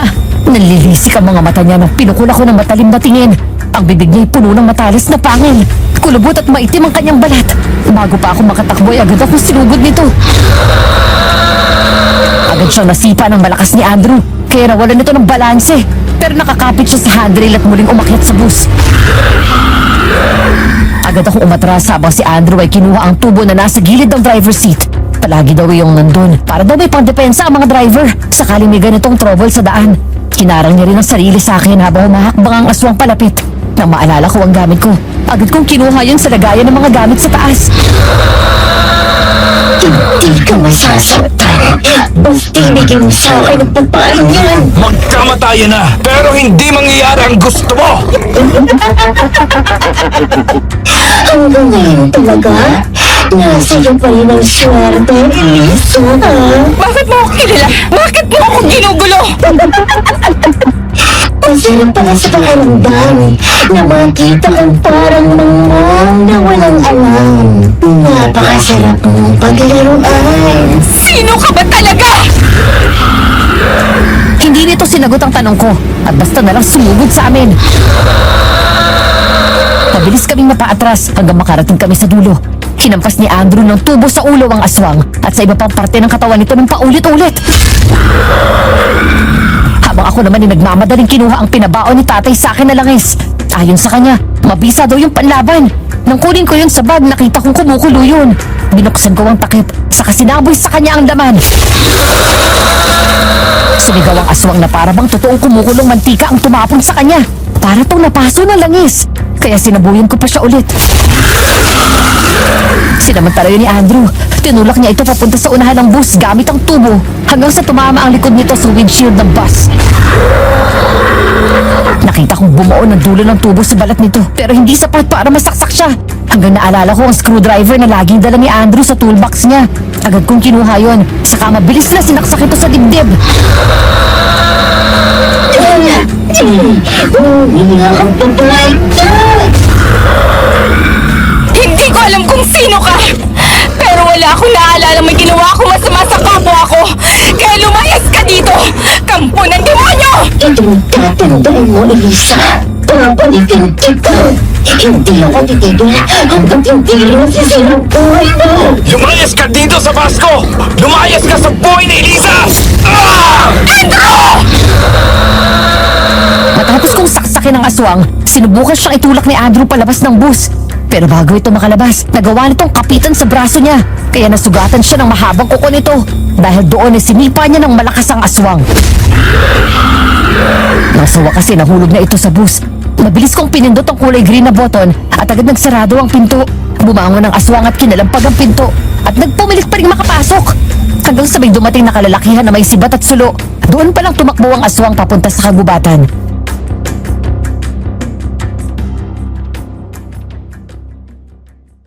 Nang maalala ko ang sugat ni Andrew, agad ko siyang nilapitan.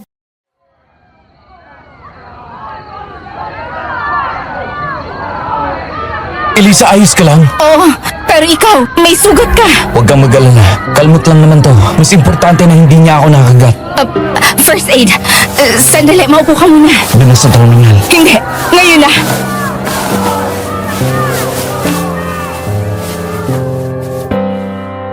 Nakita ko na kalmado siya. Pero ako ang takot na takot. Sinabi niya sa akin ni Sir Mac ang maaring mangyari sa mga taong nakagat ng aswang. Hindi ko alam kung napapraning lang ako nun sa takot. Naisip ko kasi para kung may laway ng aswang yung kuko niya. Mabuti na lang ay pinabaunan kami ni Tatay at Sir Mac ng first aid kit. Sakali daw salakayin ulit kami ng aswang habang nasa biyahe at masugatan kami.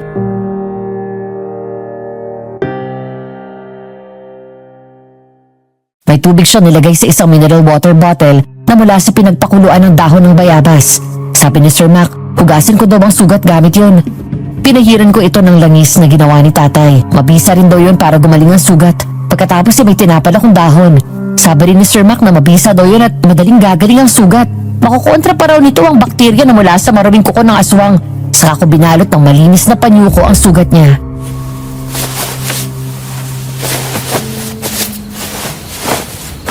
Salamat. Okay ka na? Oo. Huwag ka na mag-alala sa akin. Okay? Okay. Halika na.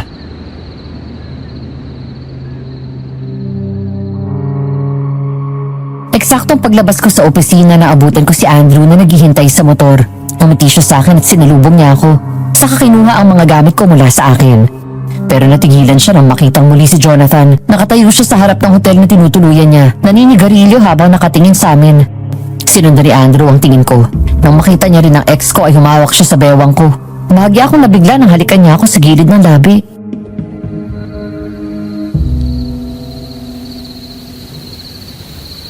Uy, ano ka ba? Baka sabihin na PDA tayo. Sorry. Kailangan kong ipakita sa kanya na wala na siyang babalikan. Okay lang. Nabigla lang ako. Ang mabuti pa, umuwi na tayo. Tumawag na ako sa bahay. Nagpaluto na ako ng dinner kay Manang. Nasa Maynila pa raw kasi si Daddy eh. Sakto, nagugutom na ako talaga. Saka gusto ko na rin... Elisa. Oh, Jonathan, bakit? Mag-usap naman tayo, please. Pasensya ka na pero pagod na ako. Gusto ko na umuwi. Saka ano pa ba ang ginagawa mo dito? Sinabihan na kita na delikado dito ngayon. Tayong kaibigan. May demonyong gumagala dito kaya umuwi ka na sa Maynila. Hindi kita kinakausap at wala akong pakialam sa sinasabi mo. Abagago ka! Nagmamalasakit na nga sa'yo eh. Elisa, sige na naman oh. Ayusin natin to. Tigilan mo na ako. Dahil hindi na ako makikipag-usap sa'yo. Magpapaulit-ulit lang tayo at hindi na maayos to. Umalis ka na, Jonathan. Para sa'yo rin ang sinasabi namin. Hayaan mo na yan. Elisa! Elisa!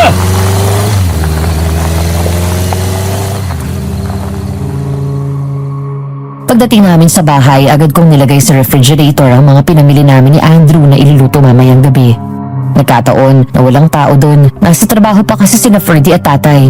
Habang nagpapahinga kaming dalawa sa sala, isang text ang natanggap ko. Kumunot ang noo ko nang makita kay nanay galing ang message. Nang basahin ko yun, maikli lang ang mensahe niya. Pero ramdam ko hanggang doon ang nanay ko. Mabigat ang dating sa akin ang bawat salita niya. Gusto daw niya akong makausap. Sa kabila ng matinding sama ng loob ko sa kanya dahil sa hindi pantay na pagmamahal at trato sa aming tatlong magkakapatid, sa huli, di ko pa rin siya matiis. Sinabihan ko si tatay na magpadala kay nanay kahit saktong panggasto sa bahay, pambayad sa mga bills at pambili ng pagkain. Dahil alam ko naman na batugan ng kapatid ko at kawawa si nanay kapag nagutom siya. Sa parting yun ay magpapakumbaba ako. Mas umiiral pa rin sa akin ang pagiging anak. Si nanay na lang ang tinignan ko at hindi ang kapatid ko.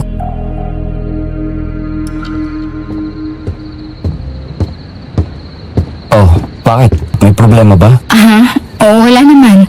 Si nanay nag-text. Sandali lang ha. Tawagan ko lang. Sige.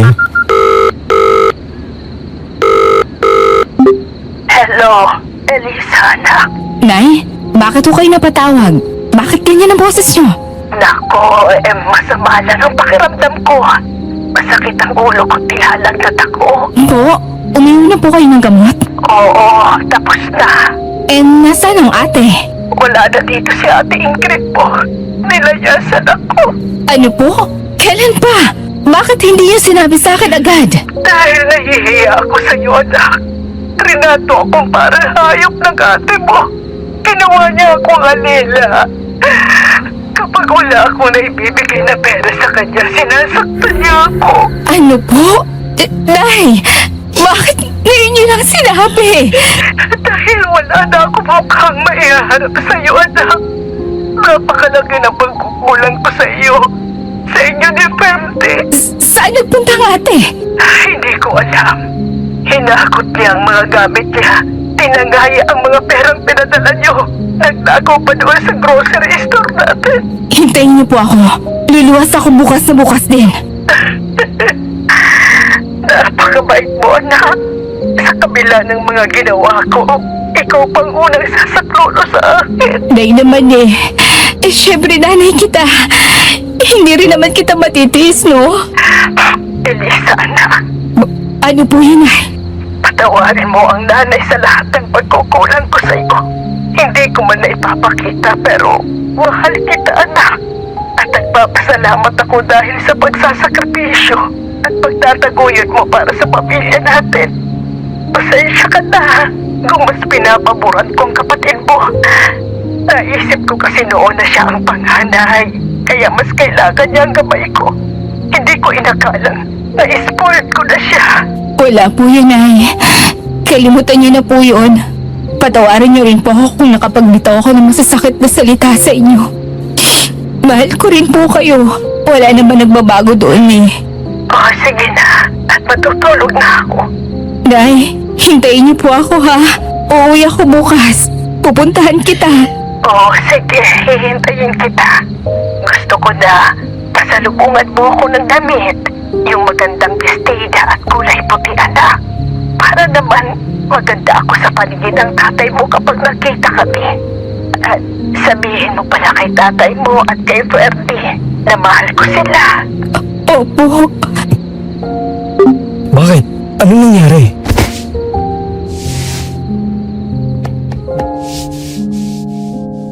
Sa mga bisig ni Andrew ay umiyak ako. Sa pagitan ng mga luha ay nagawa kong ikwento sa kanya ang mga sinabi ni nanay. Ang kaba at takot ko ay hindi mawala.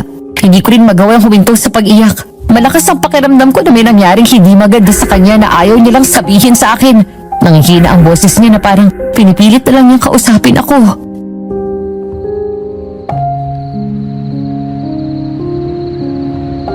Kailangan ko bumalik agad sa Manila bukas, Andrew. Kailangan ako ng nanay ko. Tahan na. Sasamahan kita. Sasabihin ko agad kay Dad. Marami namang re-reliebo sa atin. Si tatay, halika puntahan natin sa koperahan. O sige, sandali. Isarado natin itong bahay.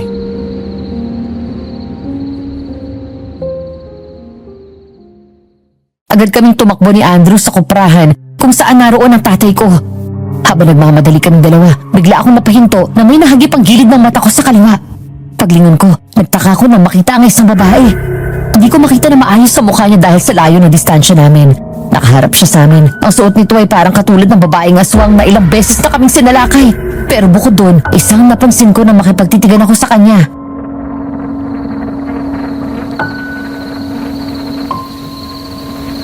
At Ingrid? Nasaan? Ayun o. Ang layo niya eh. Sigurado ka ba? Hindi. Hindi naman ganyan magdamit si ate. Kung magdamit yon, kulang na lang maggubat siya sa ikli. Saka impo, umalis na siya. Hayaan mo na natin siya. Mas importante ngayon ang nanay mo. Halika na.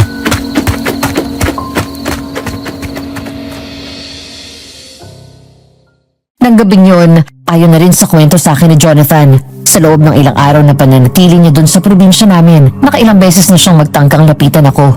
Pero sa tuwing nakikita niya ako nakasama si Andrew, masaya, tumatawa, malayo sa mga problema at pasakit na ibinigay niya sa akin. Mahirap man, pero unti-unti na raw niyang tinanggap na hindi na ako babalik sa buhay niya. Kaya nagdesisyon na siyang umuwi sa Maynila kinabukasan. Sa loob ng ilang araw na naroon siya, Narinig daw niya ang balita tungkol sa aswang, pero hindi niya yung pinaniwalaan. Alas 9 ng gabi nang lumabas siya ng hotel at pumunta sa malapit na convenience store para bumili ng pagkain at 4 na canned beer. Habang naglalakad, napahinto siya nang biglang humarang sa daan niya ang isang babae.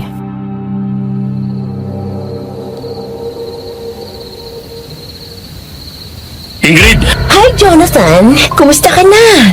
Ang tagal mo akong pinagtaguan. Hinanap kita. Dito lang pala kita makikita. Ano ginagawa mo dito? Probinsya namin to. May karapatan din naman akong pumunta dito. Kasama ka nila, Elisa? Oo. Ikaw, nandito ka ba para makipagbalikan sa kanya? Oo, sana eh. Pero may iba na siya. Ang galing, no? Buhay na buhay ang karma. Kung wala ka nang sasabihin, mauna na ako. Hindi mo man lang ba ako iimbitahan sa loob? Just like the old times. Ngayon pa ba tayo magpipigil? Kung kailan malaya ka na? Hindi na natin kailangang magtago. Ingrid, utang na loob. Kung ano man ang namagitan sa atin, hindi na mauulit yon. Isang napakalaking pagkakamali yon. Hindi ako dapat nagpatukso sa'yo. Hindi ba huli na para dyan? Isang taon natin ginawang para usanan isa't isa. Kahit katiting na konsensya, hindi ko nakita yun sa'yo habang may nangyayari sa atin. Ilang beses mo pang sinabi na mas... Tama na! Nagkamali ako. Huli na nang ma-realize ko na mas hindi ko kayang mabuhay nang wala si Elisa. Kinamit mo lang ako! Bakit? Ganun ka rin naman, di ba? Kapag walang pumapatol sa'yo sa bar, sa akin ka nagpupunta. Alam mo sa simula pa lang kung anong klaseng relasyon ang meron tayo. At sa umpisa pa lang, nilinaw ko na sa'yo na si Elisa pa rin ang gusto kong pakasalan. Mahal kita! Mahal na mahal kita, Jonathan! Kaya kita inagaw sa kapatid ko dahil matagal na kitang gusto. Ang akala ko nakuha na kita pero nang malaman ni Elisa ang tungkol sa atin, para akong basahan na mabilis mong tinapon. Ngayon, para kang asong nakabuntot kay Elisa at naglalaway habang nakatingin ka sa kanya na may kasamang iba. Tumahimik ka na. Kung ito ang kabayaran sa kasalanan ko sa kanya, kahit masakit tatanggapin ko. Ayokong mahirapan si Elisa. At sa huli, ay mas lalong siyang magalit sa akin. Tama na. Ayoko nang dagdagan ang kasalanan ko sa kanya. Bakit ba lahat kayo siyang pinipili? Ano bang meron ng babaeng yan? Umalis ka na. Simula ngayong gabi, tinatapos ko ng lahat ng namamagitan sa atin. Humihingi ako ng tawad kung pinaasa at sinaktan kita. Patawad! Unang kapatawaran ng ginawa mo sa akin! Kaya papatayin kita! Ingrid! Anong nangyayari sa'yo? Papatayin kita! Isa ka sa mga dahilan kaya ako naging aswang! Tulungan niyo ako! Tulungan niyo ako! Si Kapitan! Madali kayo! Bilisan niyo! Agad na tumakbo si Jonathan palayo pero agad din siya hinabol ni Ingrid. Hanggang sa maabutan siya nito, nadapa siya ng tumalo ng aswang sa likod niya. Nanlaban daw siya nang sinubukan nito kagatin siya sa balikat. Siniko niya ito ng malakas, paulit-ulit, hanggang sa matumba ang aswang at umalis sa kanyang likod. Pagkatapos ay dinampot ang malaking bato at pinukpok ng malakas sa ulo ng aswang. Ang tagpong yun ang naabutan namin ni Andrew. Elisa! Talagang hindi ka titigil hanggat hindi ka namamatay! Bakit ka ba nang gugulo dito? Ikaw na babae ko! Ikaw ang puno ng lahat ng paghihirap ko! Papatayin kita! Subukan mo! Hindi ako natatakot sa'yo! Ako ang kalabanin mo, hayop ka! Magsama-sama tayong lahat sa impyerno! Demonyo ka! Patayin mo na siya, Andrew! Elisa! Siya si Ingrid! Ano? Ang aswang na yan! Siya si Ingrid! Nakita ko mismo kung paano siya nagpalit ng anyo sa harap ko! Ate! Ako nga ay isa! Pamasdan mo ako ng maigi! Ikaw ang lahat ng may kasalanan ito! Kaya pagbabayaran mo ito ng buhay mo! Hintayin mo ang pagbabalik ko! At sa muli nating pagkikita, papatayin na kita!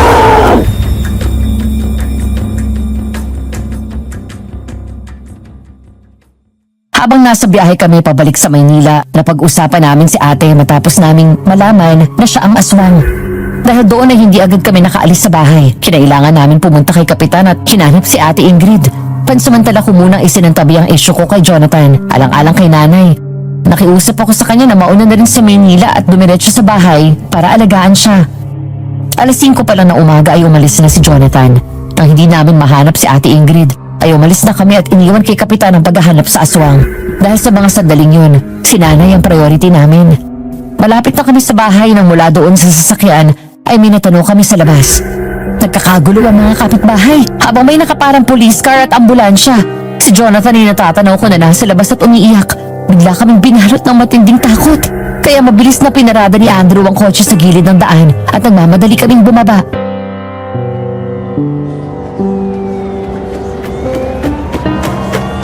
Ate, anong nangyari? Bakit may mga pulis at ambulansya sa bahay? Si Nanay! Diyos ko, huwag naman sana. Elisa, Nasaan ang Nanay? Ano nangyari sa kanya? Elisa, I'm sorry. Huli na tayo eh. Wala nang nanay mo. Nanay! Christy!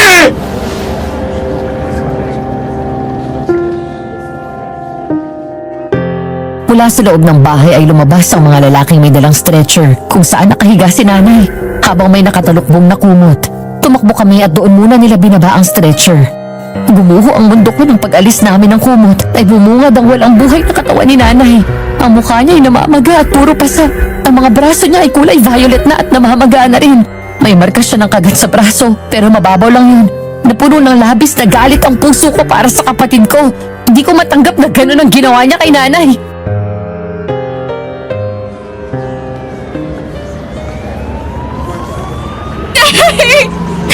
Sabi ko di ba, hintayin mo ako? Ano ko na yung binilin mo sa akin ng puting damit? Nay! Nay, gumising ka na, Nay! Anong ginawa sa'yo ni Ingrid? Diyos ko! Christy! Andrew, wala na si Nanay. Hindi ko siya naabutan. Alam kong mahirap, pero tibayan mo ang loob mo. Kumalma ka muna, dahil kailangan na nilang kunin ang nanay mo.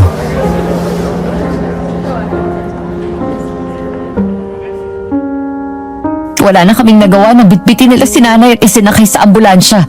Halos manlambot ako sa nangyari. Matapos naming magkapatawaran ni Nanay, puno ng pag-asa ang puso ko na makakapagsimula ulit kami. Bala ko pa siyang iuwi na rin sa probinsya kapag gumaling na sana siya. Pero paano ko pagkagawin yun kung malamig na bangkay na ang nanay ko? Kinausap sandali ni Tatay ang mga lalaking nagsakay sa katawan ni Nanay sa ambulansya bago lumapit sa amin.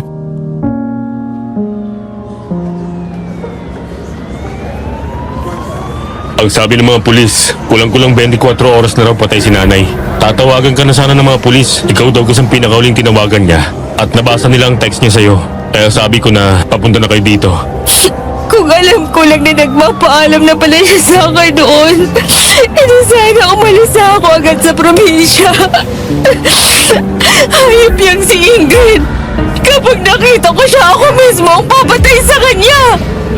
Ate, paano nagawa ni Ate Ingrid yung kay Nanay? Napakasama niya! Talagang binalot na ng kadimuhulyohan ng babae yon. Hindi ako nagkulang sa pagdidisiplina sa kanya. Kahit noon pa, kung sigawan at bulhawan niya ang nanay mo kapag hindi nasusunod ang gusto niya. Minsan ko na rin napagbuhatan ng kabayan. Natapos ka nitong igaganti ng magaling yung kapatid. Andrew, yung unang aswang na napatay mo, hindi ba't sabi ni Kapitan na yun daw ang huling aswang dun sa bayan natin na tinutugis nila? Kaya nga tuwang-tuwa sila na makitang napatay mo yung aswang. Sinabi pa nila na matatahimik na ang bayan natin. Ibig sabihin, posible kayo may naligaw na aswang dito sa Maynila at siyang kumagat kay Ate Ingrid. Oo, may mga aswang na mas pinipili nilang magtago sa syudad at makihalubilo sa atin. Nabubuhay sila dito na parang normal na tao. Hindi mo makahalata na aswang sila. Bakit? Sa tingin mo ba dito siya nahawa ng pagkaaswang niya? Oo, naalala ko bigla. Noong huling beses na nag-away kami, may nakita akong pekla sa balikat niya sa bandang likod. Wala pa yun nung araw na umuwi ako dito at nagkagulo kami. Anong gagawin natin? Mabalik ba tayo sa probinsya para hanapin siya? Hindi, maghihintay tayo dito. Hindi ba't galit siya sa'yo? Kahit masusundan ka niya. Habang naghihintay tayo sa pagdating niya, paghahandaan natin siya. Ate, gusto daw tayo makausap ng mga pulis.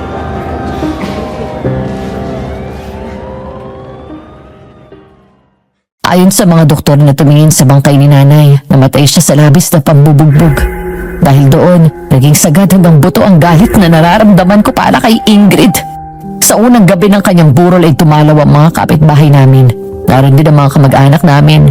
Habang si Ate Ingrid ay pinaghahanap na ng mga pulis at nagsisilbing wanted sa batas. Naging abala kami sa pag-iestima ng mga bisita. Si Andrew ay hindi umalis sa tabi ko. Noong mga panahon na yun, siya lang ang tanging pinagkukunin ko ng lakas.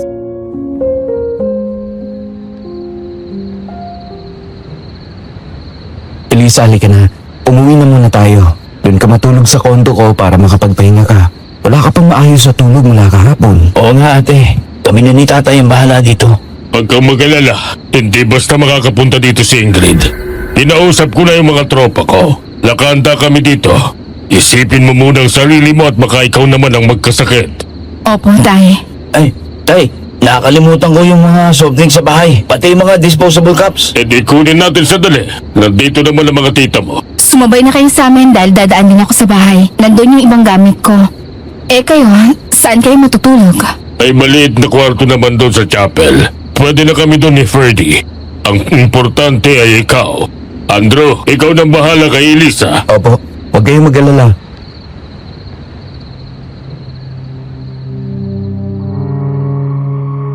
Pagdating sa bahay, kinuha ko lang ang bag ko at sinakay ko yon sa kotse ni Andrew. Di pa agad kami umalis dahil tinulungan namin sina tatay at Ferdy na ayusin ang dadalhin nila sa chapel. Kaya ng mga pagkain para sa mga bisita at kahon-kahong inumin. Habang naroon kami sa likod ng bahay, napahinto kaming lahat nang may marinig kaming kaluskos. Nangalisag ang palahibo ko. Biglang nagbago ang timpla ng hangin at lumamig yun. Kasunod ng pamilyar na tunog at paghinga ng katulad ng isang mabangis na hayop. Nang ilabas ni tatay ang maliit na bote ng langis sa kanyang bulsa, nakumpirma ko ang hinala ko nang makitang kumukulo yun. Nasundan namin ang tingin si Ingrid na lumabas siya mula sa loob ng bahay. Nandito si Ingrid. Sinasabi ko na ba siya mismo ang lalapit sa inyo.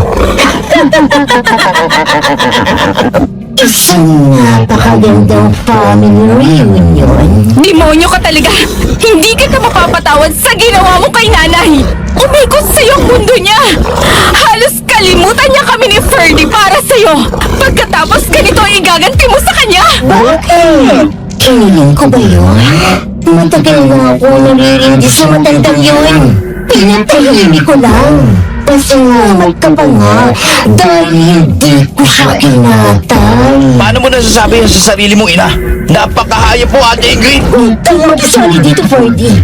Kung ayaw mong unahin kita, ikaw, Elisa. Ikaw ang unang mamamatay. Ikaw ang dahilan. Kaya ako nagkaganito. Ipinahiya mo ako sa mga tao. Kung hindi ako pinalayas yung gabing yun, hindi ako tatakbo sa taong akala kong kaibigan ko. Tinagat niya ako. Ginawa niya akong aswang. At kasalanan mo lahat ng ito.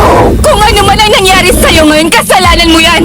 Ikaw ang dahilan kaya kami nagkasira ni Jonathan! Ikaw rin ang naglustay sa mga perang pinaghirapan ko! Ikaw pa ngayon ang may ganang magalit at pagbantaan akong patayin? Napakahayop mo talaga! Bakit pa lahat sa akin ay gusto mong kunin? Dahil masyado kang magaling. Ikaw ang bida sa lahat. Lahat sila, ikaw ang gusto. Si Nani na lang ang nagtitira sa akin. Kung ganon, bakit mo siya pinatay? Bakit mo siya binugbog? Halos mamatay ang nanay mo sa pagkaganak sa'yo. Nang pinapili ako noon ng doktor, sinabi niyang ikaw daw ang iligtas ko. Binigay ng nanay mo lahat sa'yo. Kahit mali, ikaw pa rin ang iniisip niya. Paano mo nagawang patayin ang taong nagluwal sa'yo? Anong klaseng anak ka? Saan kami nagkamali sa pagpapalaki sa'yo? Huwag niyo akong tiraman. Ang akala ko, kakampi ko si nanay. Pero sa bandang huli, ay si Elisa na rin ang bida sa kanya. Ngayon, dahil gusto mong maging bayani ang paborito mong anak, bakit hindi siya sumunod sa nanay? Ako na lang, Ingrid! Ako na lang ang patayin mo. Pero wag na wag mong sasaktan ang mga kapatid mo! Magsama-sama kayong lahat! Ate Ingrid! Wag! Huwag kang titira sa masama! Taas mo gawin mo! Tinakilan yung galaw eh! Ate! Ano bang ginawa mo sa sarili mo? Hindi na ikaw ang kapatid ko! Nagulat kami nang biglang magdatingan ng mga pulis at tinutukan ng baril si ate. Nagulat ang mga ito nang humarap sa kanila ang aswang. Kumawa lang si ate bago muling tumingin sa amin. Ginalaw nito ang mga kamay at ngumisilang sa akin.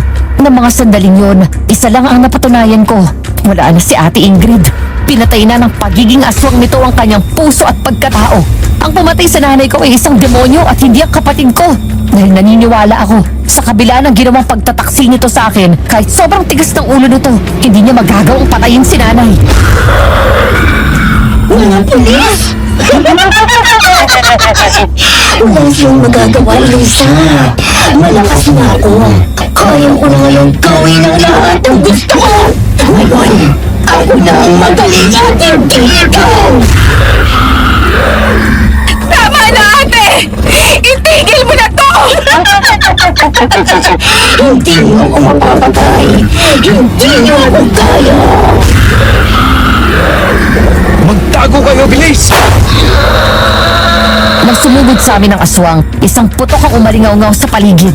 Kuminto si ate at galit na lumingon sa mga pulis. Doon na tuluyan nabaling ang atensyon niya. Umangil siya ng malakas at sumugod sa mga ito, pero pinaulanan siya ng bala ng mga pulis. Kaya agad akong hinawakan ni Andrew sa kamay at tumakbo kami para magtago. Ganon din si Tatay at Ferdy. Umalingaw-ngaw ang sunod-sunod na putok ng baril hanggang sa ilang sandali pa'y tumahimik ang paligid.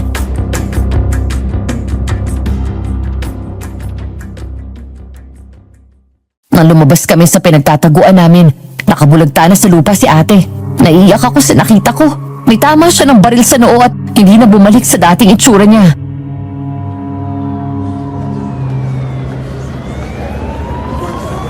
Magpahinga ka na rin, ate. Sir, gaya ng ipinakausap ko sa inyo, huwag sana makakalabas ito sa publiko. Wala na si nanay. Wala na rin si ate. Alam kong masakit, Ferdy, pero alam namin na ito ng kahihinat ng Ingrid. Salamat sa lahat ng tulong mo. Sir, kapag kinuha niyo siya, makitakba ng mukha niya. Salamat po.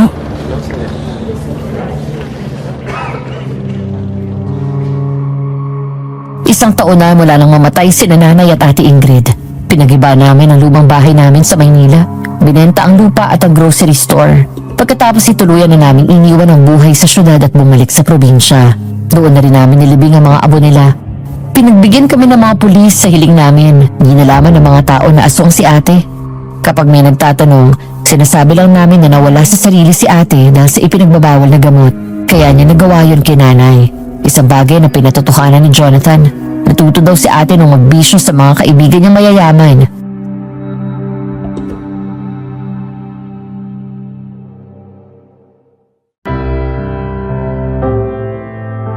Samantala umalis na rin ako sa pagkukonduktor at ginawa ko na ulit ang totoong passion ko, ang pagtuturo.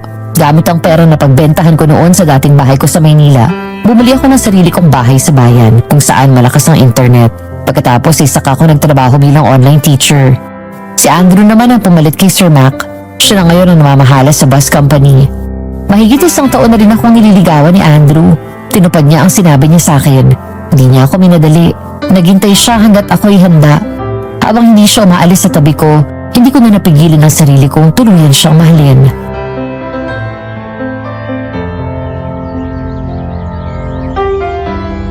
Lisa? Pasok. Kamusta ang trabaho sa opisina? Ayos naman. Medyo nakaka-stress lang kapag ang daming complaint ng ibang drivers. Habaan mo na ng pasensya mo. Kumusta naman ang online class mo? Ayos naman. Okay ka naman ba dito sa bahay? Oo naman. Ay, teka. May cake pala ako dyan sa ref.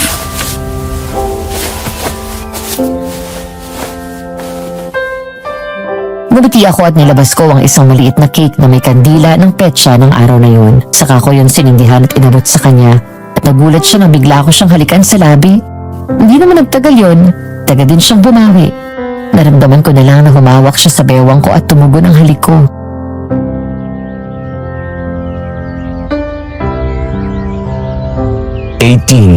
Ang ibig sabihin nito, tayo na? Oo. Sinasagot na kita. Mula ngayon, tayong dalawa na. Hindi ko na kayang pigilan na nararamdaman ko eh. Hindi ka nagbibiro? Walang bawian yan, ha? Totoo to, Andrew. Mahal kita. Mahal na rin kita. Mahal na mahal. Sa wakas, narinig ko na rin yan sa'yo. Ang tagal kong nagdasal at tiniling sa Diyos na sana'y mahalin mo na rin ako. Mahal na mahal din kita, Elisa.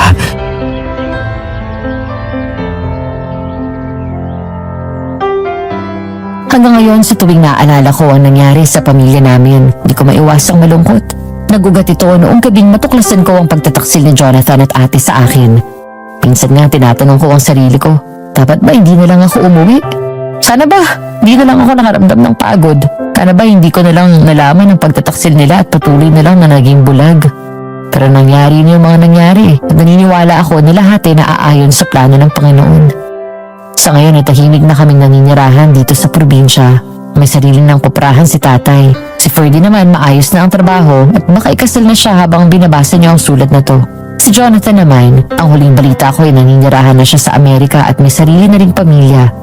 Samantala kami ni Andrew, eto, ikinasal na kami at may 2 ng anak. Hindi madali makipagsapalaran sa ibang bansa para lang mabigyan ng magandang buhay ang pamilya natin. Kamustahin natin sila. Makapagkwentuhan kayo. Simple kong iisipin pero para sa kanilang mga nangungulila sa yakap ng kanilang mahal, napakalaking bagay na yon. Sana ay may natutunan kayo sa mga naging karanasan ko. Hanggang dito na lang at maraming salamat po sa inyong pagsubaybay. Nagmamahal, Elisa.